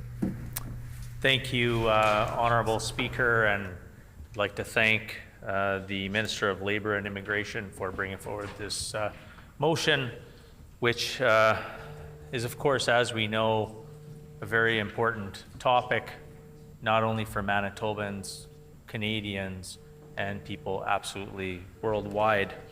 And we too are calling for a commitment to peace, security, and are encouraging negotiations of a ceasefire. And this does not have to be a political issue, Honorary Speaker. This should be a nonpartisan call for peace. So, Honorable Speaker, let's talk about Manitoba's role on the world stage. Manitoba, as we've seen over the last few years, is the home of hope. In recent years, we've demonstrated this through our support of those fleeing the unjust war in Ukraine. On a per capita basis, more Ukrainians have sought refuge in Manitoba than any other province in Canada. 12% of Canadian arrivals of Ukrainians have come to Manitoba. Over 17,350 Ukrainians have presented at the reception centre. So what does Manitoba support look like? It looked like a warm welcome at the airport. It looked like a dedicated website with information and resources. And it looked like over 150,000 nights of safe shelter and accommodation have been provided. Approximately 13,200 provincial health cards have been issued. That's why, Honourable Speaker, in a few short minutes, our PC team will be bringing forward an amendment to the motion, but I don't want to stop there, Honourable Speaker. There were more things that were done. 12,000 plus reimbursement claims for the costs of the federal immigration medical examination required on entry have been processed. $800,000 in direct humanitarian aid to Ukraine and nearly 300 soft body armor vests to assist with the war effort. $900,000 to increase the intensive newcomer support grant, which helped schools provide supports for newcomers entering Manitoba's education system, and much more. Let's juxtapose that suite of support against the lack of concrete action from members opposite when it comes to the latest global crisis. Manitoba's Premier sent a letter to the Prime Minister Justin Trudeau in December, expressing deep concern about the dire humanitarian situation unfolding in Gaza. He said Canada should take in refugees and mentioned Manitoba is willing to take in those seeking refuge from the ongoing conflict in Gaza and to provide them with the sanctuary and support they require. But, Honourable Speaker, there's no plan. There hasn't been a plan. This is nothing new. And when you look at this government motion today, we know it lacks mention of the provision of aid, medicine, food, and water. And when you look at the government motion, it lacks mention of hostages. The hostages must be released. Aid must be provided. This amendment that we're going to be bringing forward to the government motion must pass.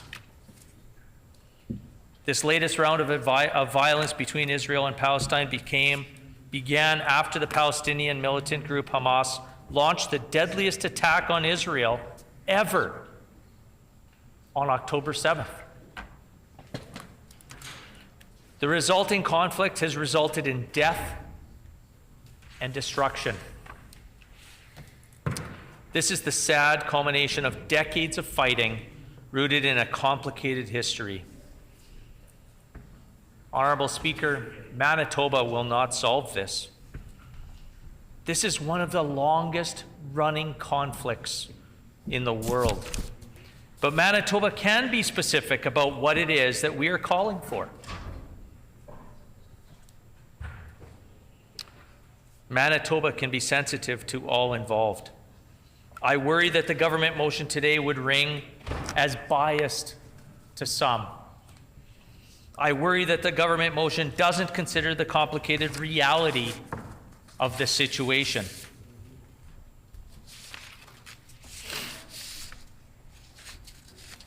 I have to say, Honourable Speaker, that again, I thank the Minister of Labour and Immigration for bringing forward this motion, but it's unfortunate that more wasn't thought about or done or prepared by this current NDP government, as I feel that their words are hollow. That being said, Honourable Speaker, I move, seconded by the MLA for Spruce Woods, that the motion be amended by striking out everything following commitment to and replacing that text with peace and security and to encouraging negotiations of a ceasefire, including the release of hostages and free provision of aid to end the famine crisis in Israel and Gaza. Thank you, Honourable Speaker.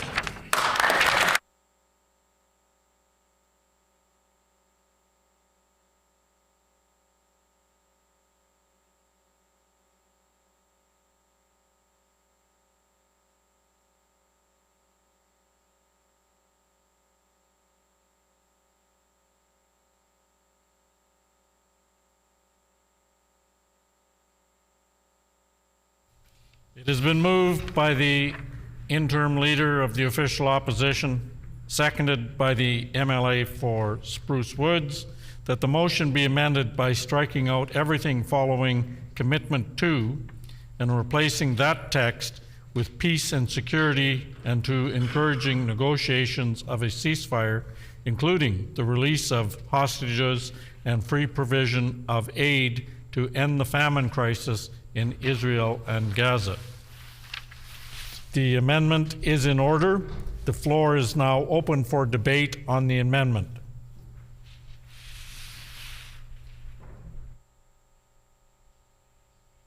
The honourable member for Steinbach. Thank you, Honourable Speaker. this is certainly an important topic for debate, and in the history of this legislature, there has been many debates that have strong importance that are beyond the borders of Manitoba. And I would submit to you, Honourable Speaker, that today is one of those debates. It's one of those debates because when we talk about peace in the Middle East and the long and storied search for peace in the Middle East, and we speak about the harms that are happening in Gaza, when we speak about the right for Israel to exist, and all of those were acknowledged, of course, by the Premier in his ministerial statement about an hour and a half ago. We speak about things that Manitoba has, of course, a vested interest in, but not necessarily an ability to change. They are beyond, of course, the powers of this assembly, beyond the powers of this legislature, and in many ways, of course, beyond the power of our national federal government in Ottawa as well. But there have been many debates in this legislature in the past where we have spoken about things that were beyond the four squares of the power of this assembly to act, because we have a responsibility as elected leaders to voice concerns, to speak of things, to talk about the issues that people want to hear about, even if they are beyond the exact constitutional powers that rest and reside in this legislative assembly. And certainly this is one of those debates. It is one of the most emotional debates that I have certainly seen, and I don't mean in the context of this House this afternoon, but in the community at large and in Manitoba as a whole. And early on, I know, after the tragic events of October 7th, Manitobans from the various communities that have been impacted, and all Manitobans really, did start to speak about the need for us to remain united as Manitobans, even in division on issues. And I want to acknowledge my friend, and I say this with heart, my friend from Fort White, who I've learned a great deal about in terms of his own faith. And I consider him to be, and I said this to him actually on the weekend, an individual who has great respect for all religions. He truly does. And in the discussions that we've had, I've sensed in him a desire to ensure that Manitobans remain united, that we don't become divided because of the issue. Now, of course, there are issues that are always going to, in some ways, cause strong emotional divides in opinion in Manitoba and beyond Manitoba.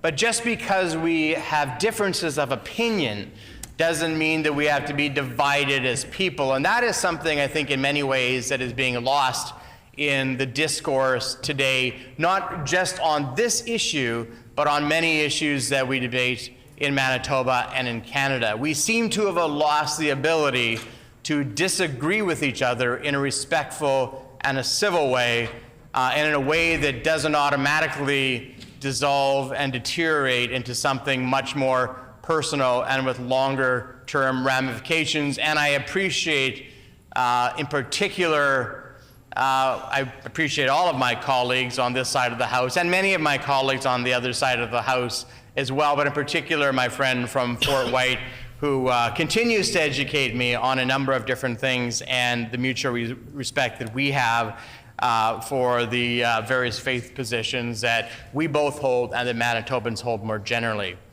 It does seem like it is a different and perhaps dangerous time in the world. Not that there hasn't been dangerous times, of course, in the world before, but for this generation, it does feel a little different. It's a discussion that I've had with my son in particular over the last number of months as he's become very interested in world affairs and what's happening in the world. And we compare and contrast it to what it was like when I was growing up, when I was his age. At that time, there was much discussion, of course, around the Cold War. I'm actually just reading a book right now, Honorable Speaker, called 3 Days in Moscow, and it's a story, it's a true account of when then President Reagan, who was nearing the end of his term as President of the United States, very near the end of his second term as President of the United States, went to Moscow to visit Mikhail Gorbachev, which was, very unusual, of course, for a United States president to do that. And the mission, the trip, became even more unusual as he walked among the Russian people in Moscow, much to the chagrin of Secret Service. He went among the people in Moscow. And you got a sense, and I'm not quite finished the book yet, but I'm through enough of it to know that there is a sense of respect between those two world leaders at the time. Mr. Gorbachev, who was, advancing perestroika as a means to open up Russia at the Soviet Union at the time, and President Reagan, who had developed this sort of mutual friendship at the time. And in my time, there was a sense that the world was changing. Of course, we'd seen by then the coming down of the Berlin Wall, which separated East and West Germany, and there was a sense of optimism that maybe we were in a post-war period, a period of peace, and hopefully together with that, a period of prosperity. And yet, it does seem that today that times are different. Of course, we're speaking specifically about the conflict in Gaza, and I'll turn my attention to that. But my friend from Lac de Bonnie, of course, mentioned what's happening in Ukraine, which presupposed came before the conflict in Gaza. And many, of course, were surprised, although perhaps we shouldn't have been. There were certainly enough experts who were warning about the aggression of Putin and the likelihood or possibility of him going and bringing troops into Ukraine. At that time, of course, now slightly more than 2 years ago, when Ukraine was invaded, there was a sense that the Ukrainian people might quickly succumb to a much more powerful military force as held by Russia. 2 years later, of course, we marvel at the resilience and the courage of the Ukrainian people who today continue to struggle for their freedom and for their peace. And again, the interim leader of the official opposition acknowledged and noted the many different things that our government, the former progressive conservative government, and I hope carried on by the current NDP government, has done in terms of trying to help those who are fleeing the war in Ukraine. And it goes to the point that I started on, Honorable Speaker, that at times these conflicts seem so big that it is beyond the power or the impact of Manitobans to have much effect. We might feel that way when it comes to the conflict now in Gaza, as we did in the conflict in Ukraine. Because I think at the beginning of that war, we as a government and Manitobans more generally wondered what it is that they could tangibly do. There were, of course, rallies and there were expressions of support for Ukraine. I know I attended many of them. I'm sure all members of the House did, whether they were elected at that time or not. But there was a sense that we were somewhat helpless to help those. And of course, because of the strong heritage of Ukrainians in the province of Manitoba, there was a true desire to do something. And so the tangible effect of that was that the then government established a number of pathways for folks to come from Ukraine into Manitoba to get health cards, to have a welcome center. I know that the former premier, the member for Tuxedo, was instrumental in leading those efforts. And trying to get support, but what's often lost in that, of course, is while the government set up the structure, it was really the people of Manitoba who rallied around that particular effort. And it was the people of Manitoba in some measurable ways who provided aid and assistance to the people of Ukraine who were coming to Manitoba. But I suspect that there's an immeasurable effect.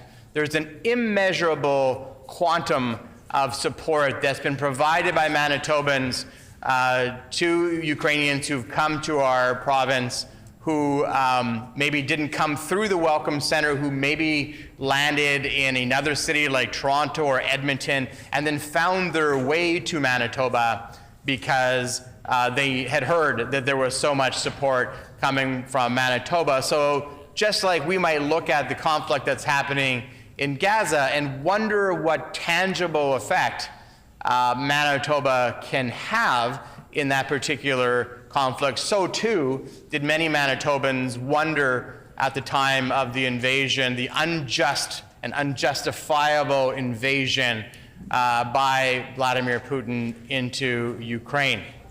And so that brings us to today's debate, Honorable Speaker. A debate, as I mentioned, that is infused with emotion, that has divided citizens in our province, that have divided citizens across Canada, and indeed divided citizens around the world.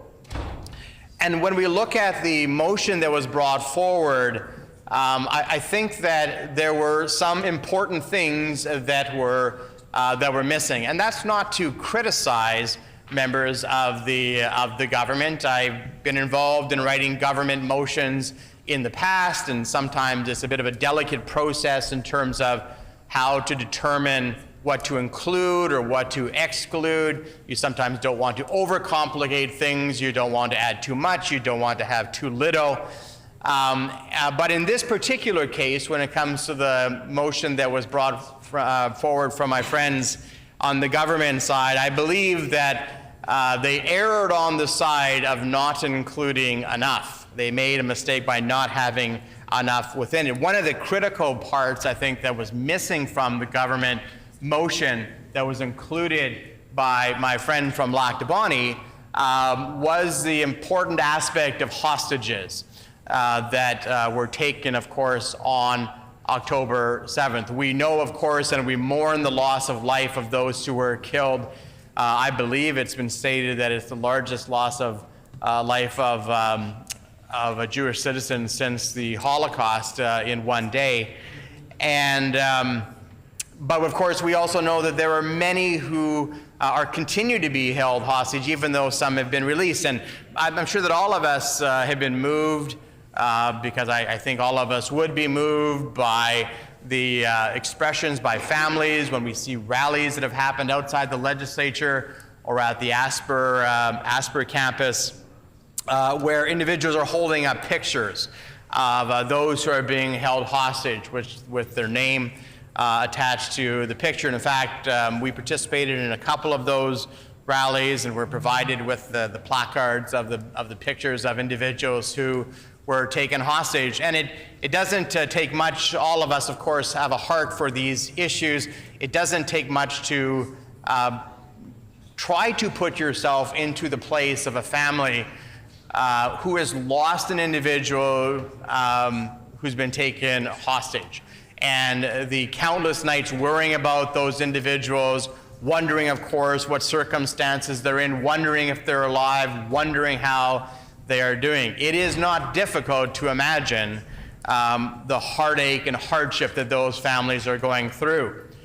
So while all of us hope, of course, that there is a negotiation of a ceasefire that will end the suffering in Gaza, negotiation that, of course, also ensures the security and peace of the nation of Israel, we also, of course, have to be mindful of the importance of signaling, even though it's symbolic largely in the legislature of Manitoba because we don't have power to govern it, but symbolism sometimes matters, that it's important to make the expression of support for hostages coming home to their families. So that was left out of the government motion, not because I don't think that government members believe that it's important for hostages to be returned. I absolutely believe that they do. I suppose it was just, again, a discussion about what a motion should have and should there be more or should there be less in it. So the amended motion, which speaks of the importance of hostages being returned, I think is no small matter and no small thing and shouldn't be discounted by the government, and I would hope would be seen as a friendly amendment. Of course, it also speaks, the amended portion of the motion speaks of the need for peace and security. And I appreciated the Premier in his ministerial statement prior to question period, speaking of the right for Israel to exist. Now, that might seem almost trite, and that most people would say, well, of course, Israel has a right to exist and to resist terrorism. But obviously, that isn't common sense or acknowledged by everyone in the world. So the Premier, I think, was right to acknowledge and to specifically say that Israel has a right to exist. And by extension, I'm sure, if he believes that he also believes that Israel has the right to defend itself. Otherwise, Israel likely wouldn't exist. So those were good comments, I think, by the Premier of our province. I also appreciated his comments about the need for unity in the province of Manitoba, to not divide citizens on something that is an emotional discussion.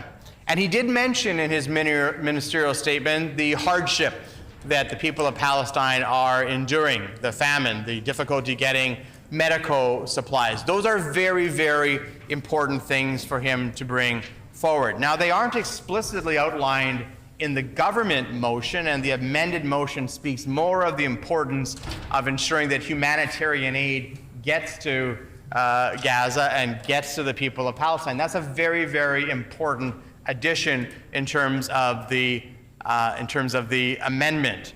I listened with interest President Joe Biden speak in the recent State of the Union address, where he spoke and announced that the United States would be looking to build a port, I guess a temporary port. I'm not an engineer, but I think they're going to be doing this relatively quickly, and I think that they're already sending folks to do this in Gaza, a temporary port that will allow humanitarian aid to find its way more easily into Gaza. I think maybe many members saw the pictures of the airdrop of humanitarian aid from the United States, and there may have been others who were involved in that as well. I'm not looking to exclude NATO countries or other partners who may have been involved in humanitarian aid drop.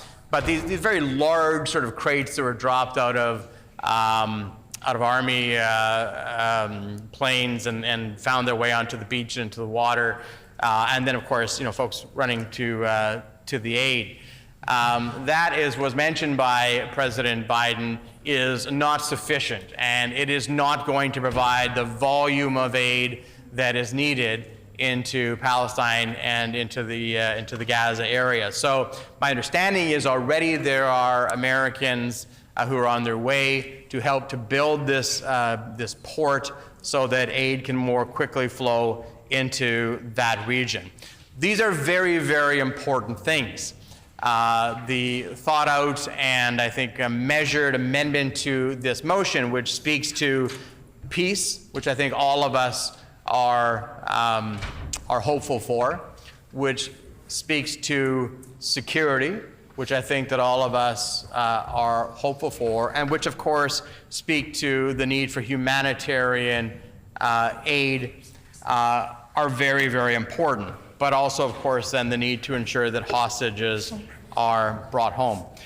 So I've seen a number of different government motions in my time in this House, some of which might have been less weighty than this particular issue, less divisive and maybe less timely. But what I see in the best of this House is at times when we come together and we recognize that not one political party or one member of the Assembly does things perfectly, because of course we are all human and none of us do things perfectly. And so in putting forward what I think is a friendly amendment, I'm hopeful that the government and those who helped to author the government motion will look at it in that way, as an amendment that strengthens their particular motion, and that recognizes some very, very important truths and fundamental truths that the Premier himself actually mentioned in his ministerial statement. So it's not as though these things are misaligned, I don't believe, from the NDP caucus or the NDP government. In fact, I think they're complementary to what the Premier indicated in his ministerial statement. So my hope, of course, is that it'll be viewed in that way, and it'll be viewed as something that is positive and is accepted. And I look forward to hearing from members on the other side of the House to provide their feedback on that. And when we do that, when we come together as an assembly and put aside, because often people just see the partisan bickering, those who have been watching question period, and often people just see question period, whether that's watching the House of Commons in Ottawa or watching the Manitoba legislature. When you only see question period, you wonder if there's ever sort of commonality or people coming together on any issues, whether they're divisive issues or not. But those who watch beyond question period will know there are often times when there's significant agreement. My guess is that 80% of the bills in any legislative session pass by consensus, and that's been true regardless of who the government has been at any given time. So there is collaboration between political parties, even on very, very sensitive issues. So I think on this particular issue, there certainly is room for that, given that this amended motion speaks to the very things that the Premier himself spoke to during the ministerial statement. But to conclude my comments, Honourable Speaker, I think that the point that the Premier made in his ministerial statement about the need for Manitobans to not be divided is particularly important. And it's one that I think bears repeating. Because while we don't have legislative or constitutional authority, of course, over the things that happen in other parts of the world and in sovereign nations, and while we all, agree, and I think then the Premier said it in his comments that he believes that Hamas needs to be eliminated and eradicated, and I think that those were the words that he used in his ministerial statement, and that there needs to be peace and that there needs to be humanitarian aid. While all of those things are easier for most Manitobans to agree upon, it's one thing to say that we're going to disagree without division, and it's another thing to actually do it. And that's where we as MLAs, as elected leaders in the province of Manitoba, I think actually can affect change and actually can do something. We can do so with our actions, but we can do so with our words. And both are equally important, I would submit to you, Honourable Speaker. The ability to take action and to quell division is important, and the motion I hope was intended in some ways for that. I think the amended motion does more of that by including other issues that many people are, of course, concerned about as we seek peace in the Middle East. So that's the action part of the things that we can do in Manitoba, even in a limited way, because we only have certain degrees of authority here. But words matter as well. How we conduct ourselves on this particular issue is very, very important. The measured way in which we speak of things is very important. It's important even for those, of course, and I do hear it. I mean, I do hear it more from those who, might have a predisposition towards Israel, to also recognize that there is suffering that is happening in Palestine and in Gaza and the people of Palestine who are suffering.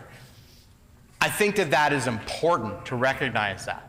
I certainly also hear from those who have a family in Palestine who also recognize that the attacks on October 7th and the lives that were lost and the hostages that were taken, that also is an atrocity.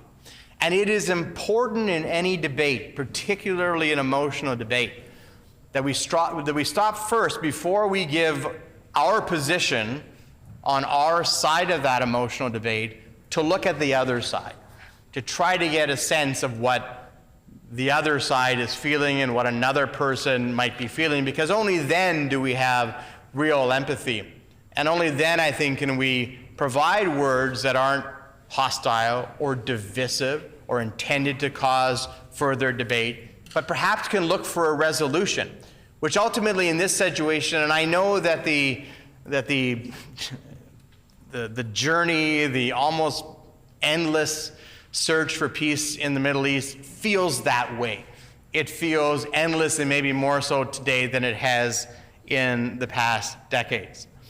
But we don't come to a place of understanding or a place of potential peace, either in our own communities, in our own families, or in the world more globally, unless we try to look at all positions and have empathy. That doesn't mean we have to give up our position. And that, I think, is what is sometimes lost these days. One can passionately maintain their position on whatever issue they're debating and still have empathy and look at another person's position. So I think that the amended motion that's been brought forward by my friend from Lac du Bonnet does that. I think it strikes the right balance. It shows that all of us want peace. All of us want security in the Middle East. All of us believe that we want to see that negotiation of a ceasefire. We want the suffering, the true suffering of those in Palestine and Gaza to end. We do not want people to be suffering, of course, from lack of medical attention or lack of food. And we want to ensure that the people of Israel can also live in peace and security. And the amended motion, I think, encapsulates that more fully and more broadly than the government motion as presented.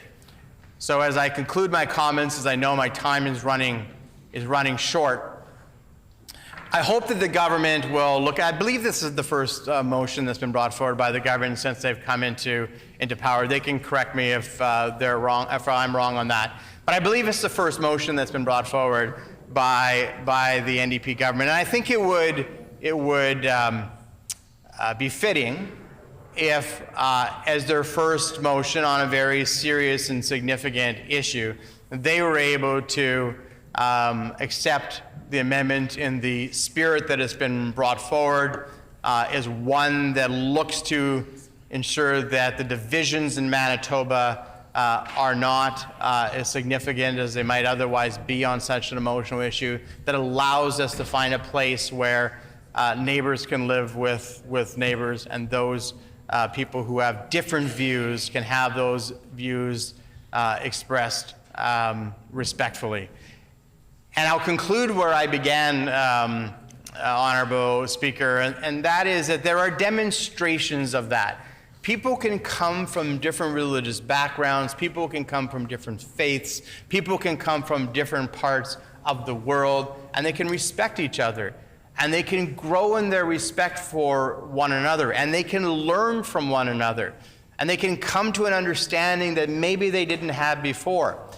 And where I started was with my comments from my friend from Fort White, who I've expressed that I've learned from, and that I've learned to really value his openness to have dialogue from people of different faiths, from people of different perspectives, and not always to end up agreeing with that particular perspective, but to understand that it is important that we have respectful dialogue in these particular situations, because when there's no dialogue, then there is no hope for peace.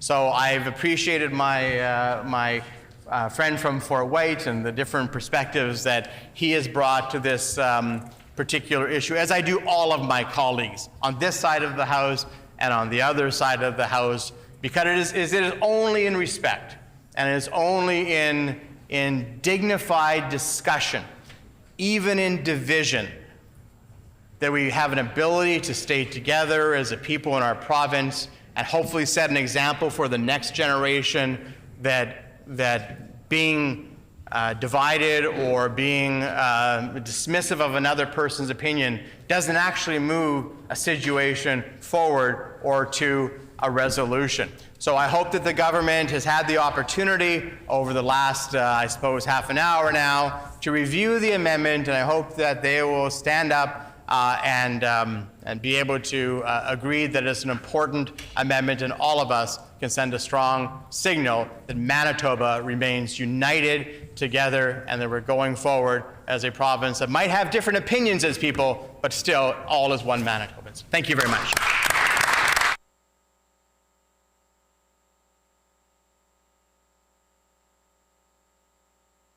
Any other speakers to the amendment? The member from Springfield, Rochette. Well, thank you very much, and I'm not too sure if there was someone from the opposite side that had wanted to speak first. However, you did recognize myself, so I'd like to speak to this resolution. And I would start with saying, in the years that I have been in this chamber, we have seen dark moments in the history of humankind. I currently have the record for the most continuous years as a member of the legislature of this current legislature. The member for Elmwood, who is my seatmate, has the most years. However, he did interrupt his time when he took a opportunity to run for Parliament and interrupted his years here. And I know the member for Elmwood also saw many moments in the history at that time that were sad and very troubling, and 9/11 and other events which I will be referencing. But each and every time, we as a province and as a legislature, certainly when I was here, we got together, we came together, we worked together, took a stand together. And I will point out a colleague of members opposite. I'm allowed to use his name now, Dave Chomiak. And Dave Chomiak was truly an internationalist. He had an international view on things. He had an amazing love for Ukraine.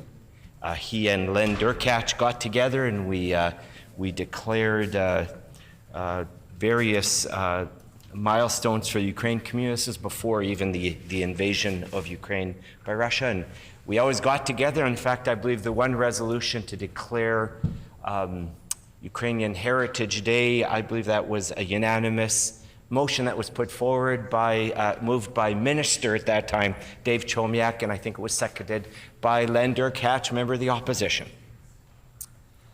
It's what we do. It is who we are. We're only 1.4 million people now in this province, and you could make the argument perhaps this should be left to Ottawa or maybe Ontario or other places. But first of all, words do matter. And I think we've all learned that. And to the new members of the legislature on both sides, I'm sure you've learned that very quickly, that it's a little different when you walk down the street as just a normal citizen. What you have to say is not as interesting as when you become elected. And certainly as a member of the legislature or as even a member of Parliament, you have to choose your words wisely and you have to choose them carefully.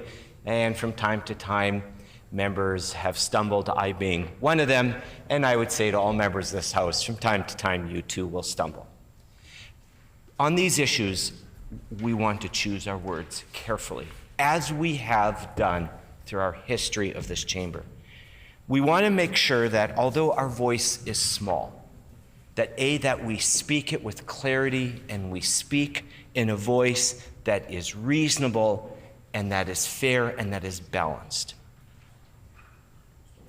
To say that the world is listening, there will be those that will be listening. This does have an impact.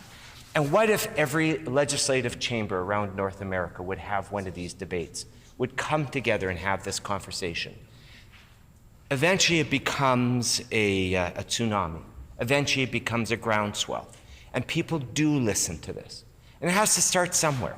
And maybe it should start in the legislative chambers. Perhaps these discussions should also be at city councils and at school boards. Let's have this conversation.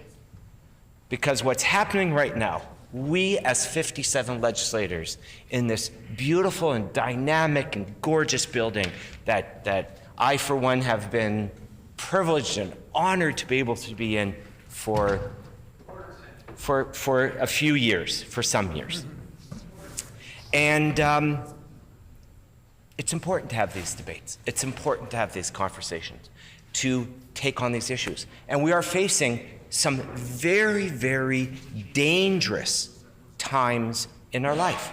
We have a despot, an individual who wants to pull his country back into a historical Tsar-like country. He wants to go back maybe to what used to be the Soviet Union and decided he was going to invade Ukraine. And he's also an individual that has threatened nuclear war on numerous occasions, 3 that I can remember. We got together as a chamber. We got together as legislators, Progressive, Conservative, NDP, and Liberal, and we renounced that. We denounced what was going on in Ukraine. We also have now a terrorist organization that on a holiday weekend where people were involved in festivities, having a great time, probably let their guard down, weren't as vigilant as they should be, and were attacked in the most cowardly, in the most unethical way. They got caught when they were not paying attention because they were celebrating. And this has happened throughout history. And terrorist organizations prey on those moments, feast on those moments. And they went in and I believe it still stands, the largest loss of Jewish life since the Holocaust. And it doesn't make it right, but had it been an attack on a military installation, it would have been still, there would have been a narrative to that. These were civilians. And whenever we talk about going to war, or you've watched movies and they've talked about it, they always talk about, has this been vetted in such a way that civilian casualties are mitigated? Because we all agree that civilian life and civilian lives are not the attack of what's supposed to happen in a war. In this instant, when Hamas attacked Israel, they purposely did not attack military institutions. They actually attacked civilians.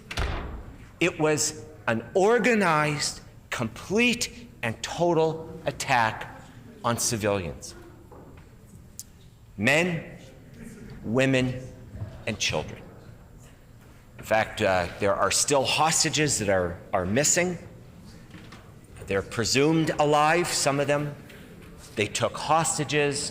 The atrocities were abound, and if you want to know what the atrocities were, you can always pick up a newspaper or Google it.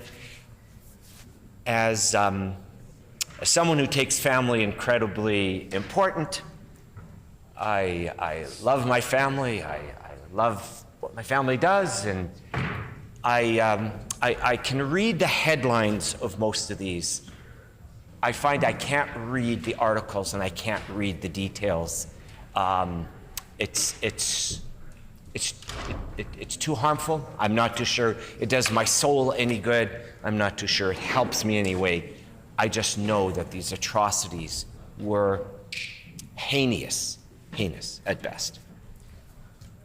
So for us as a legislature to take on this issue, as we did the war in Ukraine, and I can remember the debates we had on 9/11, the attack on the World Trade Center, and the kinds of loss and death. There again, a terrorist organization attacking a civilian institution, although yes, the Pentagon was also attacked, but in the case of the World Trade Center, it was an attack by terrorists on civilians.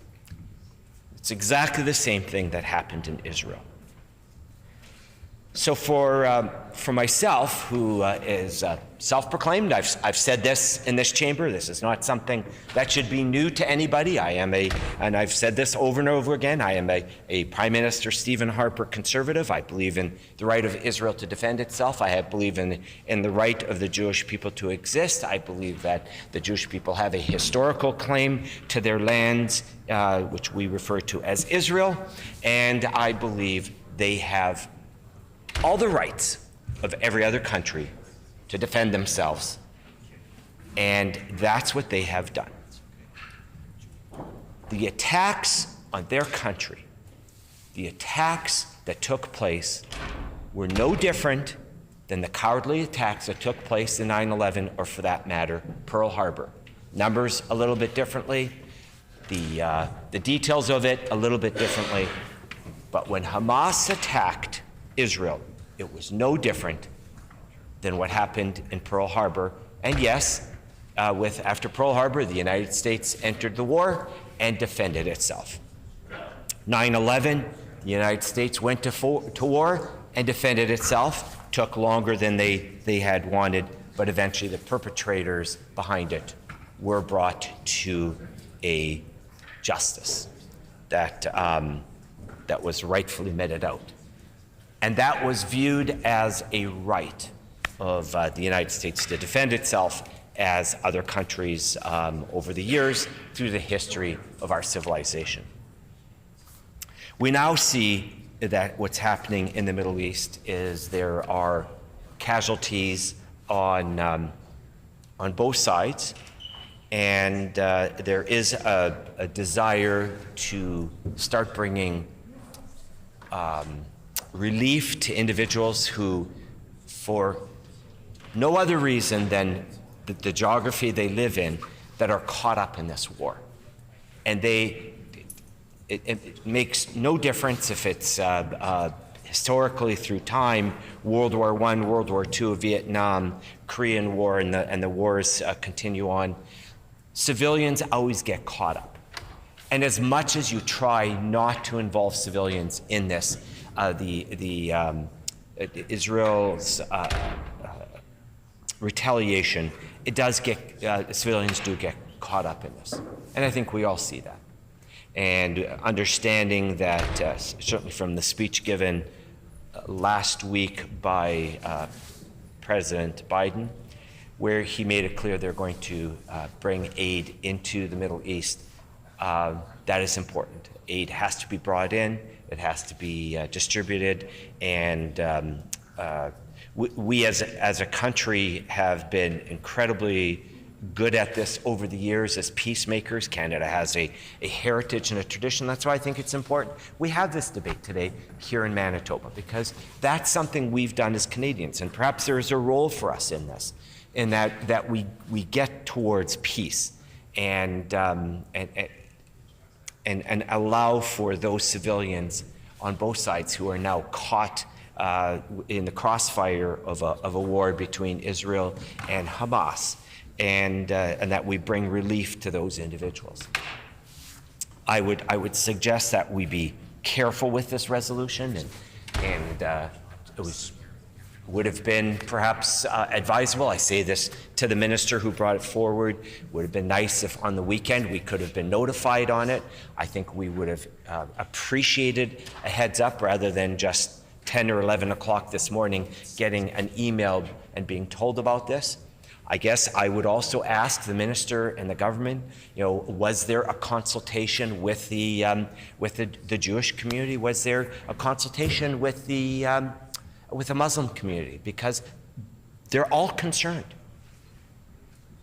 They all see what's going on, and they all have opinions.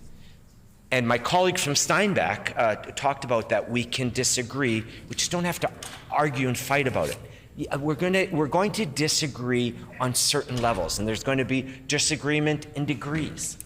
But we all agree that we want peace. And I believe that the resolution that was put forward by the interim leader of the opposition addresses that. That what we want to do is look for peace. We must call on the return of all of those who have been taken hostage. Those that have been taken captive, those that are being held. How hopeless it must feel for those individuals. How desolate they must feel where they are right now. In the end, we're all human beings. Somebody's child, somebody's spouse, we are somebody's parent, in some cases somebody's grandparent. We are fundamentally human beings. and to not have a heart and not to put into this that those individuals who are being held against their will, they are civilians who just happen to be at the wrong place at the wrong time and are now being held in, I don't know if hostage is the right term, I know that's a term that's being used, but they are being held captive. They are, if you will, prisoners of some terrorist organization. They must be recognized just on a human basis alone. As humans in this chamber, how could we not include those individuals? I'm very visual, and visualizing what they must be going through right now devastates me, bothers me. And you know what? It's so easy to just walk past it all and say, you know, what we just need is peace. Well, we agree with that. But to get to that peace, there also has to be a human element of it. We also talk about including aid. Very important. I doubt there are very many individuals in this chamber who have suffered real starvation day after day, week after week, month after month. And what it does to you physiologically. I grew up in an immigrant community who came here after World War II, and I was raised at the dinner table. If we didn't want to eat our supper, we were told in German, "Isst bevor die Russen kommen." Eat before the Russians come, because that's the way they were told, eat, and children were fed because they knew the front was falling and starvation and hunger was going to come. But we just thought that was the silliest thing ever, as children not having any concept or any understanding what our parents and our families went through when they suffered real starvation.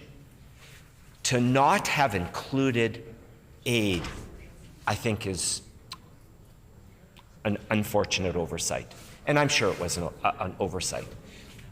We should include that aid be included in that. I often say about my constituency of Springfield-Reshot that I travel around my constituency in spring, should it come someday, and the fields are planted and you see the fields grow, and you can, from day to day, you can actually see the crops grow, and then you see the crops starting to develop, whether it's wheat or flax or soybeans, but the wheat, and then the breezes go through and you can actually see the wind. You know that, have you ever seen the wind? Yes, when it goes through a field of wheat, you can actually see the wind and you can see it blowing through.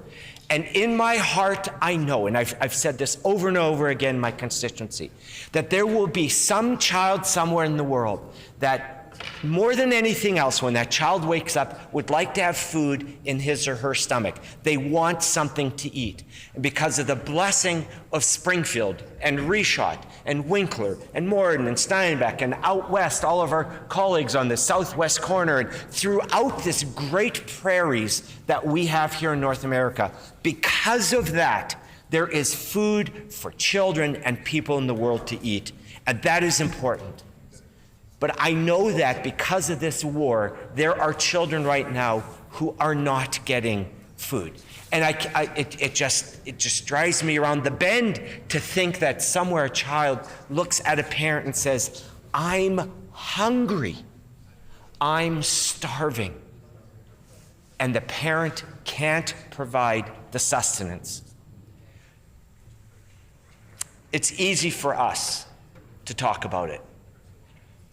We have so much food in our homes that we can't consume everything we have in our homes. It would take us weeks and weeks and weeks and weeks. And these people need sustenance. To add that into this resolution is so terribly important.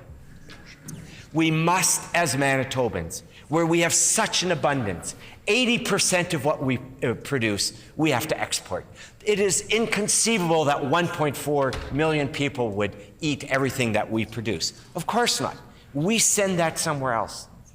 That's how rich we are. That's how blessed we are as a province.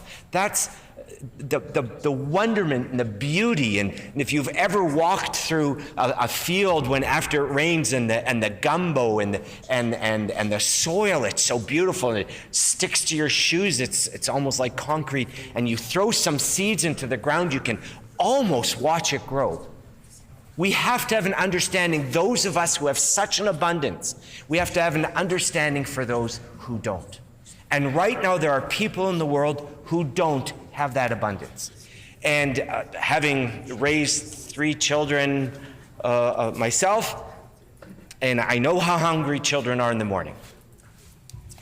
And I know how happy it makes you as a parent when you know, the kids come down and they're still a little blurry-eyed, and already you've got food on the counter for them, and they sit down and you say grace, and then they dig in. My son hates when I tell these stories. There were times when he would eat, I thought he would use all 4 limbs to shovel the food in. He was so hungry. But that's when a teenage boy, in all his sports. That makes you happy. That fulfills you as a parent. That is just the most beautiful sight. And how could we not think about those right now who don't have that? It's important. This resolution is important. I think it's important that we set aside this day. I think it's good for us to do it. 1.4 million people have a voice here today, and they want to hear our voice. And I'd say to the government benches, to the NDP, the public also would like to hear your voice. It's an important conversation. Let's have the conversation. Let's have the debate.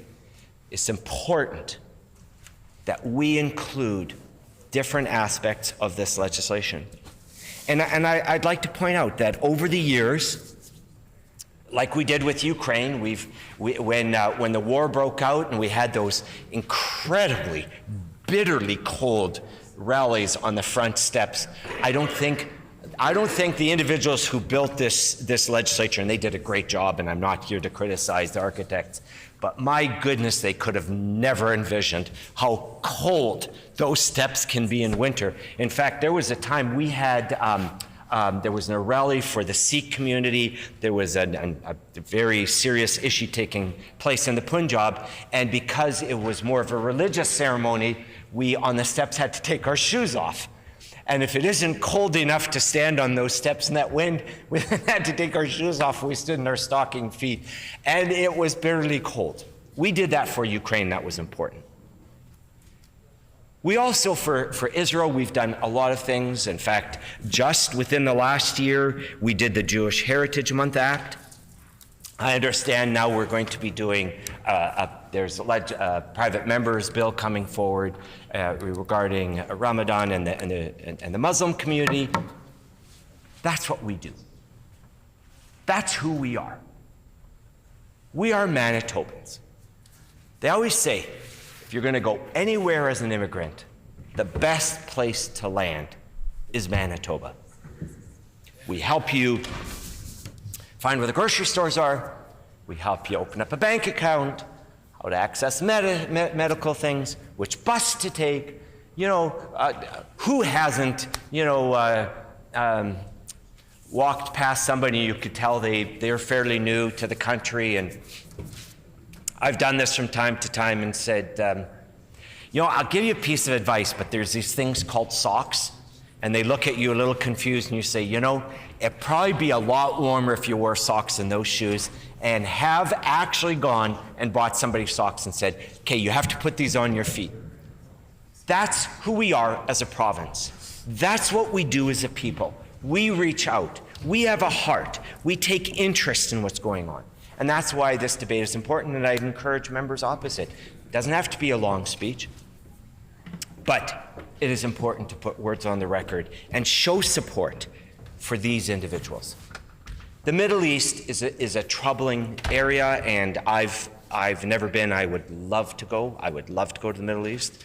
Every time I think it's probably a good time to go, there is another war breaking out, and I don't go. I have been to Ukraine. I was in Kyiv twice as an election observer, and I'd like to point out that this legislative chamber was in full support. And I don't know if the Minister of Agriculture, I can't remember if he was along on one of those delegations. I don't remember, but I know that the Kevin Lamoureux, he ended up going as a member of Parliament, met him there, as did others. And Manitoba is always there. We're always ready to help. We're always standing in the crease. No matter what it is, we are there. And we're there to support. We're there to speak. My suggestion is to this chamber that in this resolution, it's important that we get it right, that we deal with the issues. The hostage situation, which I've covered off, that aid be given, that I've also covered off. It's important that this be unanimous, and we've done this over and over again. And we've done this on a bipartisan basis. And throughout the years, we've done so many of these, and I'd have to go and do some research to list them all. And there were amazing New Democrats who brought these forward and would reach across the aisle, and we had just amazing members on our side, and we'd get together and we would pass a resolution like this. And I would suggest that we also send this to Parliament. We send it to the Prime Minister's office. We should do this unanimous, move this resolution, and then we should probably ask the Speaker if on behalf of the Legislature he would send this to Ottawa. And that's what we usually do with these resolutions. Because we have a voice. And you know what? We are the pivot in the country. People say to us, so are you from Eastern Canada? Oh yeah, I know, from the East. Then the next person comes, so are you from Western Canada? Oh yeah, from the West. It depends on where the bombers are at that time, right? It just depends which. So like we are sort of that pivot in the country. And perhaps we should encourage our colleagues in other provinces to also have this conversation. Let's do this as Manitobans, and let's do this as Canadians. It's what we're known for. We are known for peacemakers. We are known for individuals who give way beyond what anybody else does. Our donations to the World Food Grains Bank, and I know there's an organization out of Dugald. We have a dinner every year, and they talk about the kinds of things that they do, the help that we give. We have a lot to offer this country. We have an awful lot to offer this world. And so to stand today and to talk about this this particular resolution is important. I would encourage colleagues to get up, put their comments on the record, and let's do it as human beings. Let's make this as human as possible. No politics, no agendas. Put all that aside. Think about the human beings in the Middle East who are caught up in this. Think about those who are being held as prisoners of war by a terrorist organization. Think about those families, those individuals who need aid. Think about the things that are addressed. Let's do this as human beings. I do believe in some small way the world is watching. You know, if others catch in on this one, it becomes a groundswell, and perhaps we can get something done. We need peace in the Middle East, and we need peace in Ukraine, and it's not going to happen by just sitting and saying nothing. It happens when legislatures, elected officials, and others get up and have their voice heard. I encourage all 57 of us, pass the resolution, let's send it on, and leave it up to others, but at least we've done our piece. Thank you very much.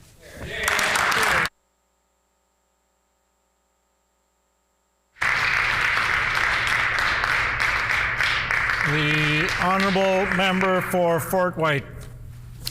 Bismillahirrahmanirrahim. Thank you very much, Honourable Speaker.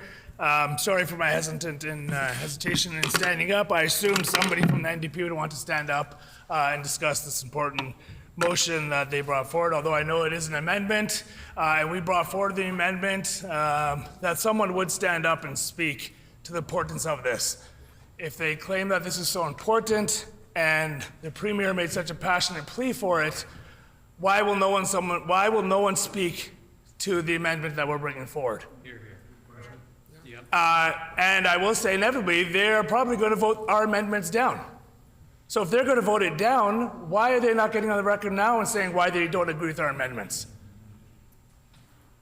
I'll get back to that in a second. I'm going to rewind. I got to look right into it. I do want to say that I am fasting today, as I mentioned this earlier, but people are just tuning in now.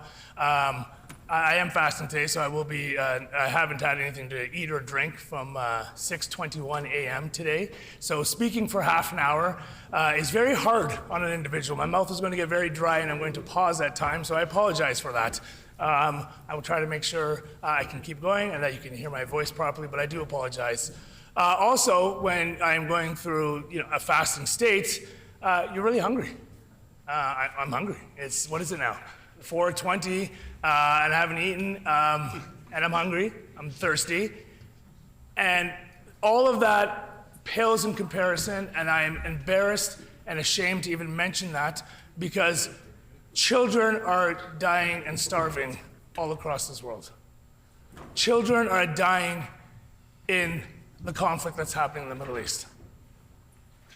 And I'm up here saying, I'm so hungry, I'm so thirsty, I haven't eaten or drank since 6 o'clock this morning. Who cares? This is of utmost importance. To discuss this motion that the NDP had brought forward, we've amended, and yet they won't stand up and speak to it. Why not?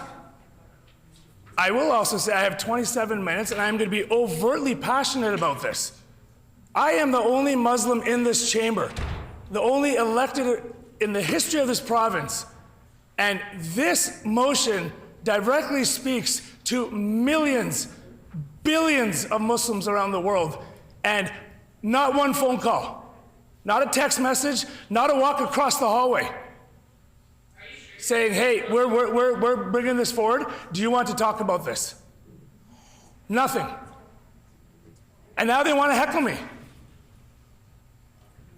What minister is that? What is that? What is that? What minister is that? Shame on the Minister of Environment. The Minister of Environment wants to heckle me, as I say. Yeah, I'm sure. Yeah, I'm sure no one talked to me. I am sure no one called me because I have cell phones, I have emails, I have legs, I have eyes. No one talked to me. So the question then becomes, if this is so important, let's sit down and talk about it. Let's sit down and talk about emotion. Let's talk about peace. Let's talk about how we can build bridges and not make wedges. As I'm standing here, everybody talking about this, the members want to heckle, and I'm saying, hey, this is important. We need to talk about this. People are dying across the world. We're in Manitoba. What can we do in Manitoba? What can we do with a motion like this? We really got to think about it. UN's calling on actions to be taken. The US, Canadian government's done stuff, other nations around the world. And this NDP government thinks that a call from this premier is going to stop the conflict in the Middle East? It's shameful, it's disgusting that on the first day of Ramadan, that they want to bring this motion forward to create more division. When the solution should have been, hey, MLAs, elected officials, let's bring forward a motion together. Great, let's talk about it. How can we do that together? If that's the ultimate goal, what was the goal of this? Really, what was the goal? The goal is for a motion to move forward to the federal government calling on a ceasefire. Great. Our amendment does that, yet they won't speak to it. If the goal is really for the people of Palestine and the conflict that's happening in the Middle East, why will they not speak to our amendment? If the goal is about bringing people together in Manitoba, why will they not speak about it? If this is about building bridges, why would they not walk across the hallway to the PC caucus and talk to someone in there? Instead of 90 minutes before this is due, or 2 hours to send an email saying this is what we're doing. Instead of this morning. This morning. Now the Minister of Justice wants to heckle and say, we told you this morning. Sure, you told us this morning. Sure, we'll say 9 a.m., 8 a.m. Let's say 6 a.m. you told us this morning. You didn't wake up and do this. This was being done for weeks or days in advance.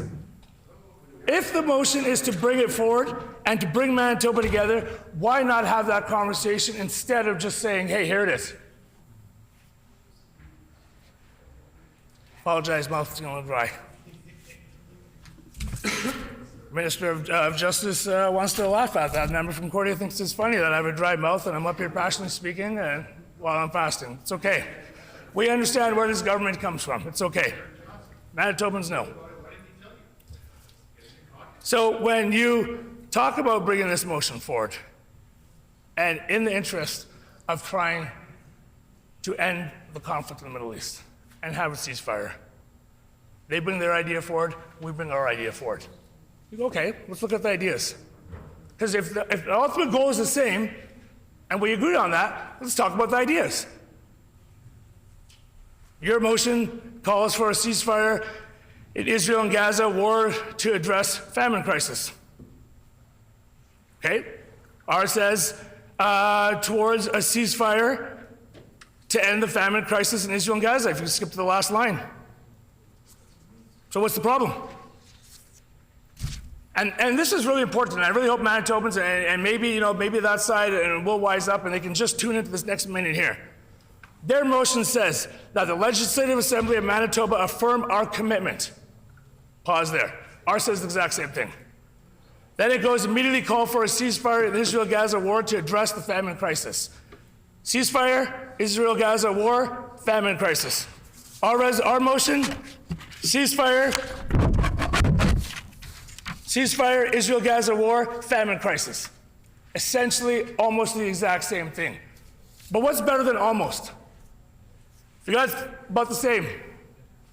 In all aspects of life, whether it's a commercial commodity, talking about a bill, resolution in your own shop, whatever it may be, arguments, devil's in the detail, and we'll get to the wording afterwards, as my colleague member from Steinbach mentioned, that the devil is in the detail. When we look at that, if it's about the same, well, what's different? Our motion goes further. It talks about the release of hostages. Hostages are on both sides, they need to be released. It talks about adding aid. Where's the aid in theirs? It's not there. Free provision of aid to end the famine crisis. Ours goes farther, so what's better? I mean, really, guys, and girls, and everyone on that side, just look at the motion. Remove your partisan blinders for the love of God and humanity. If that is what we're talking about, and now you want to heckle, and you want to smirk and say that's funny. We are talking about people dying, and I'm saying that the motions are almost identical. One goes farther. If it goes farther, why not support that one? Why not even have the courage to stand up and talk about it? You don't even have the courage to stand up and talk about why you don't like our amendment. You'll just sit there blindly following your leader who wants to bring this forward. Why?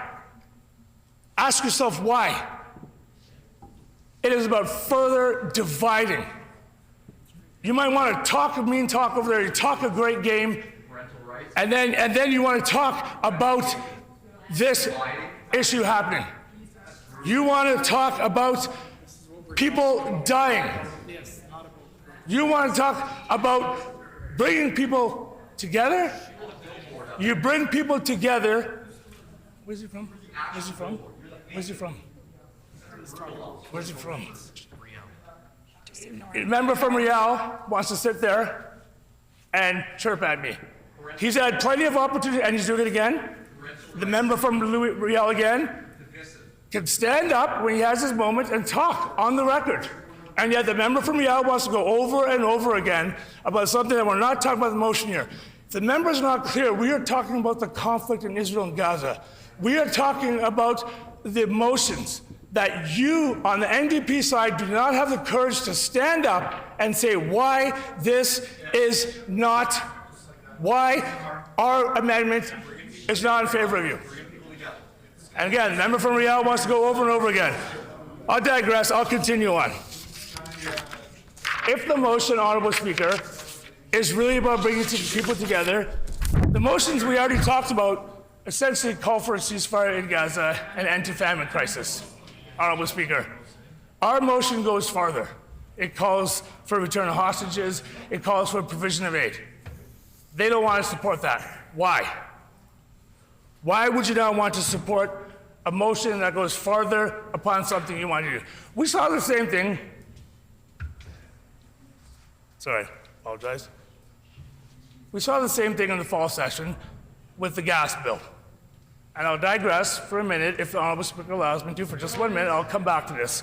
This is where the member of Steinbach talks about the wording. Wording matters. In that bill, we saw that wording was rushed, and it did not cover dyed gas. It did not cover farmers. It was now for all Manitobans. We made amendments. They changed it. The bill was better for Manitobans. It wasn't perfect. We're saying the same thing here. We want a ceasefire in the Middle East. We want this to go forward. We're saying make amendments to it. We're not saying anything else. We're saying make amendments to it. Minister of Health wants to join in on this heckling now. Minister of Health wants to go back and forth on this. If they have so much to say, they can stand up and put it on the record.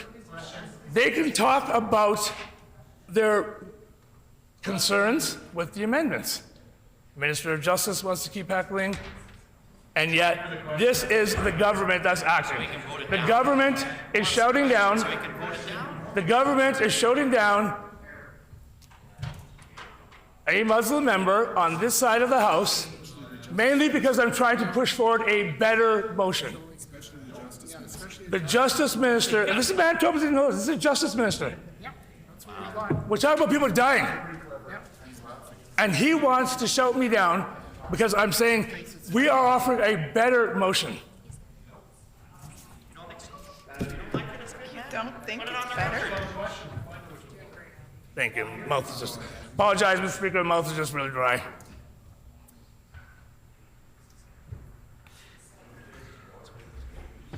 No, I'm fasting. Yeah. Not even funny. Not even a little bit funny. It's okay, it's okay, guys. It's okay, it's okay. It's okay. Guys, it's okay. Okay. Order, please. The member for Fort White has the floor, and let's try and keep some of the heckling down. It's an emotional thing that we're talking about. Let's try and pay attention to what each other's trying to say. The member for Fort White. Thank you, Honorable Chair. And I do realize the member opposite was making a comment in jest, and it's bothered. No, it's fine. I'm fasting. I'm 43 years old. I've fasted a lot in my life. I get a lot of comments made on, oh, just drink some water, eat some food, and people brush it off as nothing. And then the reality is it is quite offensive. But we're not here to talk about that. We're here to talk about this. So when we're talking about emotion, again, I'm going to boil it all down. Order, please. The Honourable Minister of Health on a point of order. Just recognizing that the member opposite just quickly in his remarks stated that he apologized that his mouth was dry. Our colleague, the Minister for Agriculture, instinctually just said, can someone offer him some water? It certainly was not in any way, shape, or form trying to disrespect or be critical or have any judgment of any nature whatsoever on the fact that that member is fasting right now for Ramadan. Just want to acknowledge that in this House, sometimes there are moments where folks just in a moment reflexively want to offer something positive to their colleague. By no means, it was, and we recognized it immediately as soon as he said it, was like, it was an error, was not intentional. So I want to put that on the record. I don't need to apologize on behalf of the minister. I'm sure that he's already stated he's apologetic for that. Was not intentional by any way, shape, or form. Wholly respect the member opposite and what he's navigating right now for Ramadan and fasting, and respect that entirely. Thank you. Well said. The honourable member for Steinbach on the same point of order. I believe that my friend from Fort White is willing to accept that at face value. I do hope, though, Honourable Speaker, you'll caution all members. We should listen to all members, but in particular, Muslim members speaking to this particular issue. I'm shocked at the amount of heckling that's happening from the other side, who don't want to hear from the member of Fort White. I think it's disrespectful, and I ask you to please call members to order and allow the member to speak. Otherwise, it may be interpreted as something the members opposite don't want it interpreted as. I've listened to the comments on the point of order, and I do believe it's not a point of order, it's a dispute on the facts, and I would caution all members about telling the speaker what he should or should not be doing. The honourable member for Fort White. Thank you, Honourable Speaker, and I want to thank my colleague, the member from Steinbach, for standing up and putting a few comments on the record. And I will thank the Minister of Health for their comments, and they are correct. When I took the comments from the member from Dauphin, I did take them as a light joke, or maybe he had just forgot. That's okay. I was not offended by that at all. I do think that was actually just relatively humorous comment to have some water, because sometimes people forget. Today's the first day of Ramadan. I haven't fasted for 16 years. I just met the member from Dauphin a couple months ago. He doesn't know me very well, and so within 5 hours, I expect him to remember every time that I can't drink water is unrealistic. So I open-armed accept that apology. I don't think it was done with ill will. That's not what I meant, sir. I kind of sidebarred when I had this comment, so.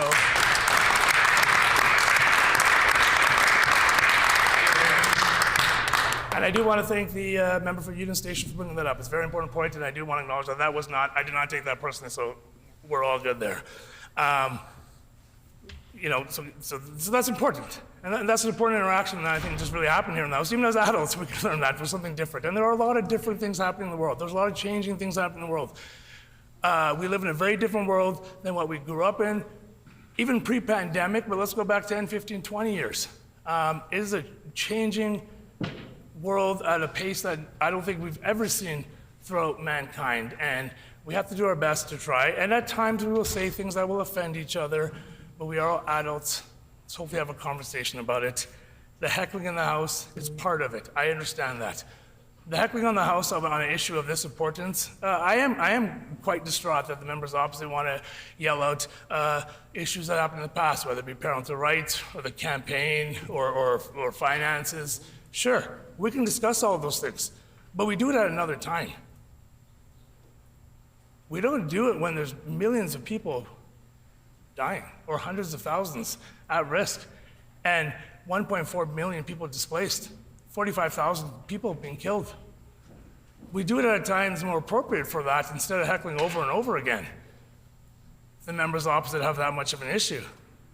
As a man who immigrated here with his family, well, I was born here, so family immigrated in 78, born in 80, but gone back a lot and have a lot of, obviously being Muslim is an important part of my faith, identify how I am and how I govern myself and whatnot, and always learning, trying to get better. I'm very connected to the community here, and throughout Canada and North America and all over the world in the Middle East. This conflict in the Middle East, we all agree, has to have a ceasefire. We all agree the famine needs to stop. We need to help. We agree on that. We're saying add in the hostages, add in the aid, and now we're all good. Let's move that forward. And we don't want to do that for some reason. When you look at the horrific videos, starvation, children of Gaza especially being, if you are a family, I mean, maybe not even if I can't say that, but I can say myself, I can speak for myself as a family, immigrant family, who has a lot of close ties, who has the same faith as these people, who puts his head to the floor 5 times a day, wakes up before the sun gets up, and the last thing he does is praise at night. And you see these people being murdered, it wrenches at your heart. It really does. The motion to call for a ceasefire is a good thing. We support this motion. We say it needs to be better. The devil is the detail. And again, you have the Minister of Justice again wanting to heckle me while I'm talking. If he has to say something, he can say it and up and say it. This is absolutely ridiculous after the opening remarks I said from the Minister of Health, and now the Minister of Justice wants to continue to heckle me.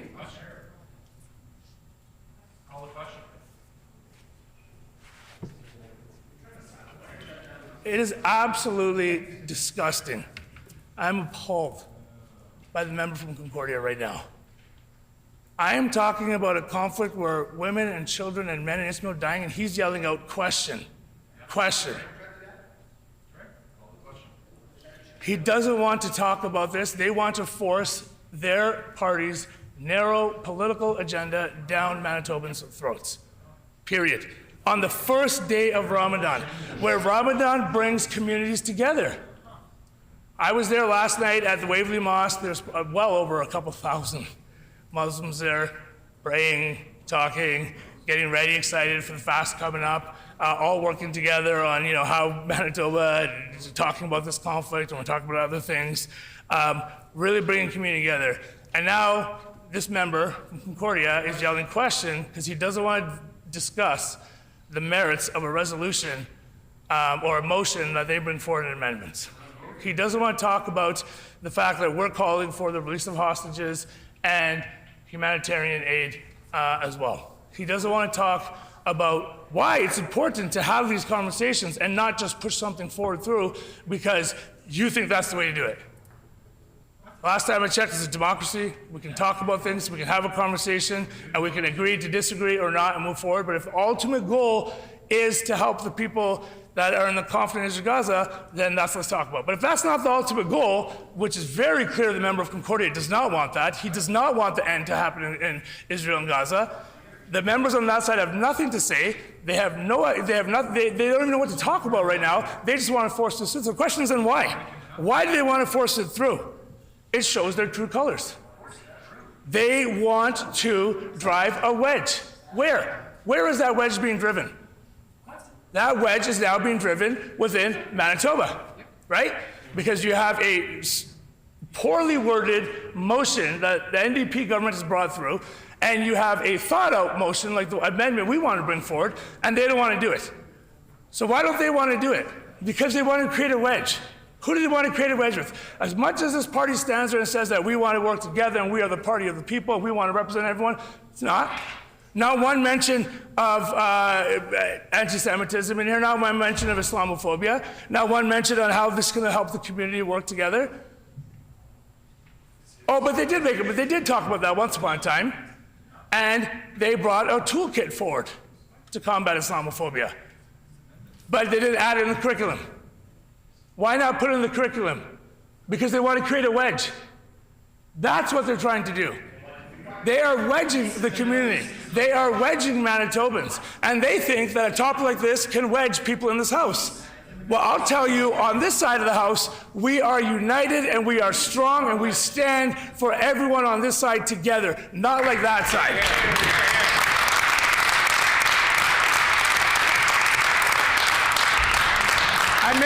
I may be the only Muslim on this side or in this House, but I know they all have my back. On that side of the House, you have members sitting there saying, hey, you know what? Maybe what they're saying isn't that crazy. Here, here. Maybe if they actually want to add humanitarian crisis to this amendment and they want to add return the hostages, those are good things. Those are good things. So let's amend it. Let's add them in there, and let's make this better. And I know there's some members on that side. I've got over the couple of years, I've got to meet a few of them. And they're now thinking this over, saying, hold on, wait. They're not saying don't do the ceasefire, they're saying do the ceasefire. They're not saying don't add aid, they're saying add aid and help them and release the hostages. Hold on, this is a good thing. Members on that side are thinking about that right now. And that's how we know that side is divided, and that's how we know this side is united. And that's how we know we will stand up for Manitobans. And we will protect and we will work forward to making sure this gets done the best way possible. When the members opposite yell out, question, questions, obviously they want to force this through. They want to just get this done. They don't want to work here. Maybe the Minister of Justice is too busy as well, like the Minister of Families and the Minister of Finance was earlier today. This is important. It's not just question.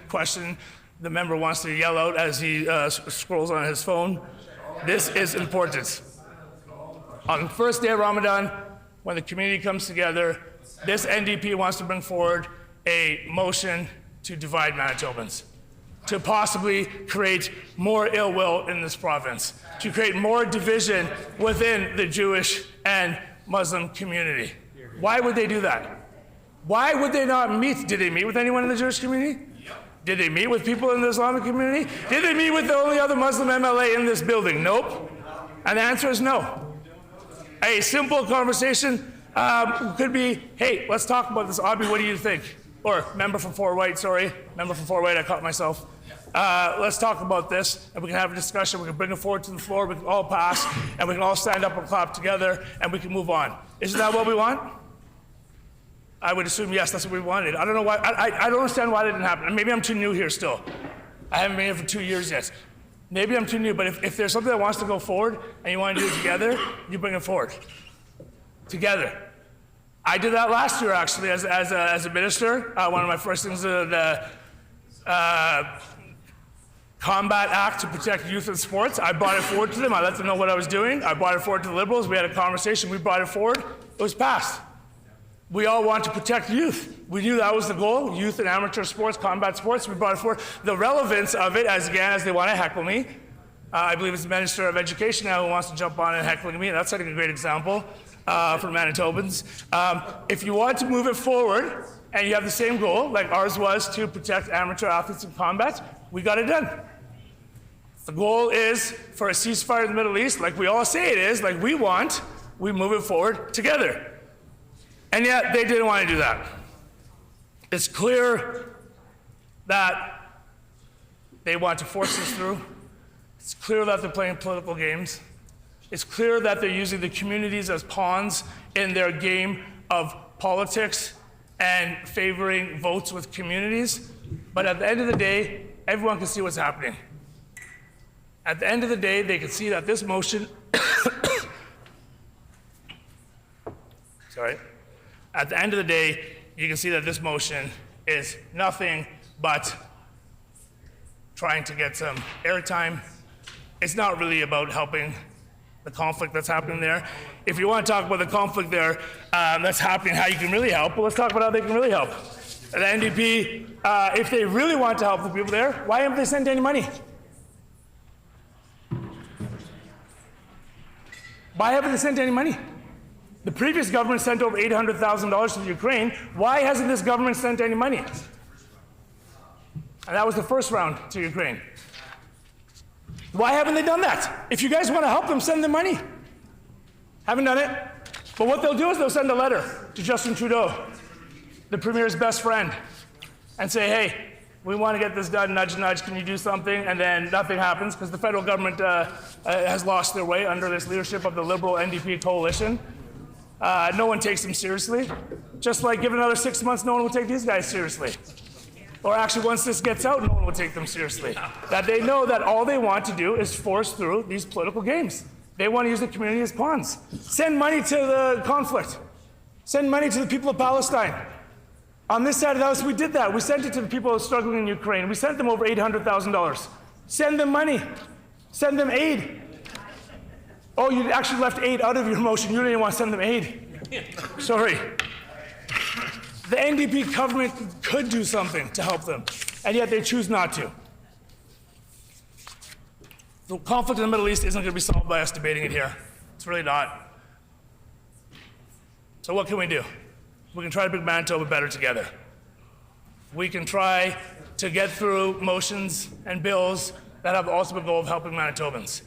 We on this side of the House are for that. To be clear, we will vote along negotiated ceasefire. We will vote for the release of hostages. We will vote for ending the famine crisis. We will vote for all those things. They're not going to accept our amendment. I already said that. They've already made it blatantly clear they're not going to accept a better amendment or a better motion than theirs. they've made it blatantly clear with the amount of heckling and disrespect they've shown to not only me. I don't care about me. I can handle it. I've had far more heckling than what they can throw at me. But we're talking about the conflict in the Middle East where people are dying. Where people right now are fasting. They haven't eaten anything or drank anything. And that might not be different from their regular day-to-day, sadly, over the last 5 months there. They don't know where the next meal is going to come. They don't know what's going to happen to them. And we are sitting here in Manitoba arguing over whether they should release the hostages and whether we should provide aid for them. If no one's arguing for it from the member opposite, then I ask the member opposite to support the amendment. Support the amendment that provides that releases the hostages, that can have a negotiated long-term ceasefire. They're already negotiating these things now, but let's add some more to it. Let's go forward as a province united for a ceasefire. I don't know why we can't do that. It really blows my mind when we're standing here saying, let's move forward. Yes, we want it. You want a ceasefire? We want a ceasefire. You want to help people, Israel, Gaza? Yes. We're not going to solve the problem. We want to help them. Let's move this forward. Let's send a letter to Ottawa. Wob can probably, the Premier can probably deliver it to him when he meets him next week, probably. Or Christopher Freeland, which he seems to meet regularly. He can hand deliver it to them, saying, this is all 57 members of the House going forward with this. We all support this. We all want to see this done. We need to see a ceasefire there. We need to see peace. We need to see an ongoing resolution. We will vote for a ceasefire. This side of the House stands for that. We will vote for the release of hostages. We will vote for ending the famine crisis. It's up to the NDP if they're going to support that. It's up to them if they're going to do the right thing or not. I've made it very clear where we stand. Other members have stood up on that. We need to do the right thing as elected officials in this province. I would ask that the members just take a second and pause and think about it. There's 12 seconds left when my time's over. I appreciate the opportunity to stand up. I apologize if I offended or said anything inappropriate to anyone this time. And I'm looking forward to having some water in an hour and a half. Thank you very much.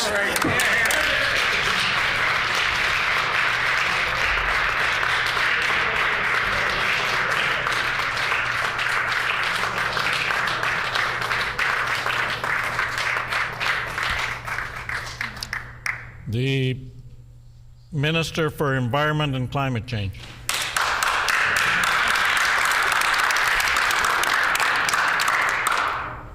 Thank you, Honourable Speaker. While I appreciate the desire to amend my colleagues in our government's motion and the right to do so, I would urge this chamber to support this motion as written, end the debate on this amendment, and act in solidarity with us in our unequivocal call for a ceasefire and to address the famine crisis that's ongoing. Our Premier spoke very clearly, passionately, and thoughtfully this afternoon, in his ministerial statement, calling for an enduring ceasefire, the protection of innocent civilians, and the return of all hostages. This is not a partisan issue. The member from Steinbach himself rightly acknowledges that this is the intent and the will of our government. Let's not let the issues give way to drafting or semantics, and I again call for the House's unanimous support of the government motion. We can all agree that the taking of hostages is reprehensible and deplorable, and that we can all use our respective platforms and our privilege as elected officials to decry that. I think we can also agree that the deaths of over 70,000 Palestinians and the horrific famine being created is also reprehensible and deplorable, and that is what our motion speaks to. Let's acknowledge and remember that during the ceasefire in November, the most recent ceasefire during this conflict, there was a significant hostage exchange. Over 200 hostages were exchanged during that ceasefire, Mr. Speaker, Honourable Speaker, and thank goodness for that. We are so grateful that that occurred. And again, we call for an equivocal ceasefire that would certainly lead to the release and exchange of hostages, which we all already agree needs to happen and must happen. Our motion calls for an unequivocal ceasefire. And I would argue to the chamber that the amendment proposed weakens our resolution, our motion, by using the weakening words of, quote, encouraging negotiations of a ceasefire. Honourable Speaker, our motion reads that the Legislative Assembly of Manitoba affirm its commitment to immediately call for a ceasefire in the Israel and Gaza war to address the famine. Parties of both stripes here in this chamber call for unity across Manitoba and a peaceful resolution to this horrific conflict. Our government looks to respond to the conflict with compassion for those deeply impacted, and I again ask for unanimous support of our government motion and to end the debate on this amendment. Thank you, Honourable Speaker. The Honourable Member for Roblin. No match. Thank you, Honourable Speaker. And I just want to commend my colleague, Member Fort White, who had to step out. I'd like to commend him for his devotion to his faith that he demonstrated here today, and also for his passion for this important issue and his ability to speak to it at such length, despite not being able to have anything to drink. I admire that, so thank you to him. And I'd like to speak to how this issue is impacting people here in Manitoba. I live in a constituency that has a significant Jewish population. It also has a significant population of Muslims. In fact, several prominent Muslims live in the constituency of Roblin. And I think the issue with the members opposite's resolution as written is that it doesn't meet the needs of both of these communities. And if members opposite were serious about putting forward a motion that could be supported by all members of this House, then they would have consulted with us prior to putting it forward. With our side of the House, there was no consultation. The Minister of the Environment just said in her comments that she agrees with everything we put forward in our amendment, yet they're going to vote against it. If they wanted us to act, as they say, in solidarity with them, then they would have given us input into the motion. They did not. So what we see here is a conflict across the world that's been incredibly divisive here at home and has had deep impacts on those with loved ones in the Middle East. There's been a documented uptick in anti-Semitism in our communities. The Premier alluded earlier today to the fact that Jewish people are facing harassment and intimidation because of the actions of the State of Israel. And that may be true, but it's also just plain old anti-Semitism. Anti-Semites feel emboldened in the current political environment, and that is shameful. There's also been a documented uptick in Islamophobia. Now, my colleague, the member for Fort White, again earlier today, spoke about the misconceptions and the myths about his faith and that Islam is a religion of love. And I think we all have something to learn from that. I also want to state unequivocally that Israel has the right to defend itself. This shouldn't be a controversial statement. Every sovereign nation has this right. And I also want to put on the record a few things that I think are very important about the October 7th attacks and the use of sexual violence. The use of sexual violence. Hamas committed rape, sexualized torture, and other cruel and inhumane treatment of women. Thank you. Okay, thank you, Honourable Speaker.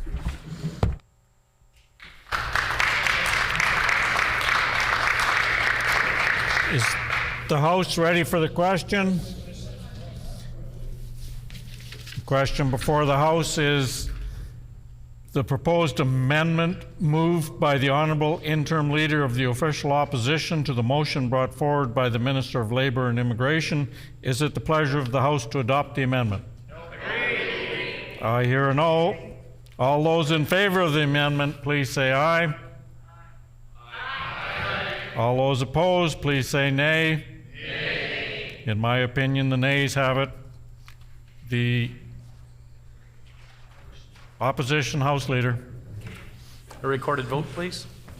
A recorded vote has been called. Call in the members, please.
The question before the House is the proposed amendment moved by the Honourable Interim Leader of the Official Opposition to the motion brought forward by the Minister of Labour and Immigration.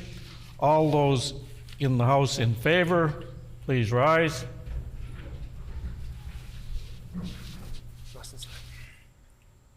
Mr. Iwasko, Mr. Iwasko, Mr. Johnson, Mr. Johnson, Mr. Gertson, Mr. Gertson, Mr. Panouk, Mr. Panouk, Mrs. Cook, Mrs. Cook, Mr. Nesbitt, Mr. Nesbitt, Mr. Wharton, Mr. Wharton, Mrs. Stone, Mrs. Stone, Ms. Byram, Ms. Byram, MLA Khan, MLA Khan, Mrs. Hebert, Mrs. Hebert, Mr. Wochuk, Mr. Wochuk, Mr. Balkan, Mr. Balkan, Mr. Schuler, Mr. Schuler, MLA Bariza, MLA Bariza, Mr. Narth, Mr. Narth, Mr. King, Mr. King, Mr. Pashot, Mr. Pashut, Mr. Jackson, Mr. Jackson, MLA Lamoureux.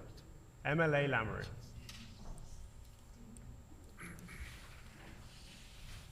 All those in the chamber opposed, please rise.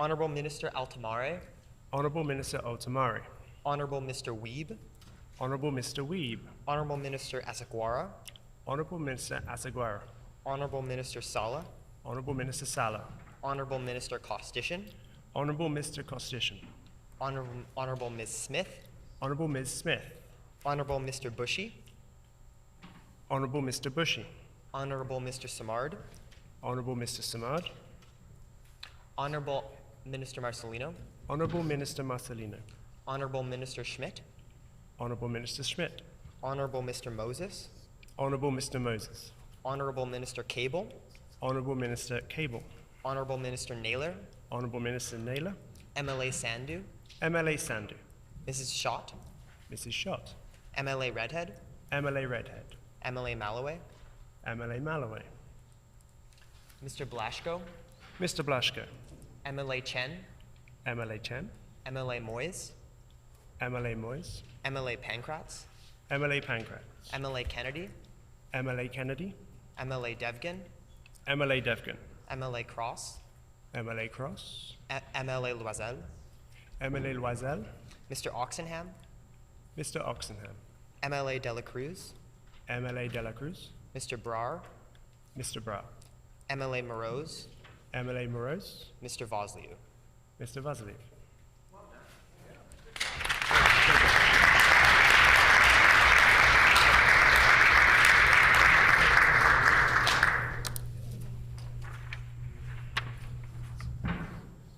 Yeas 20, nays 30.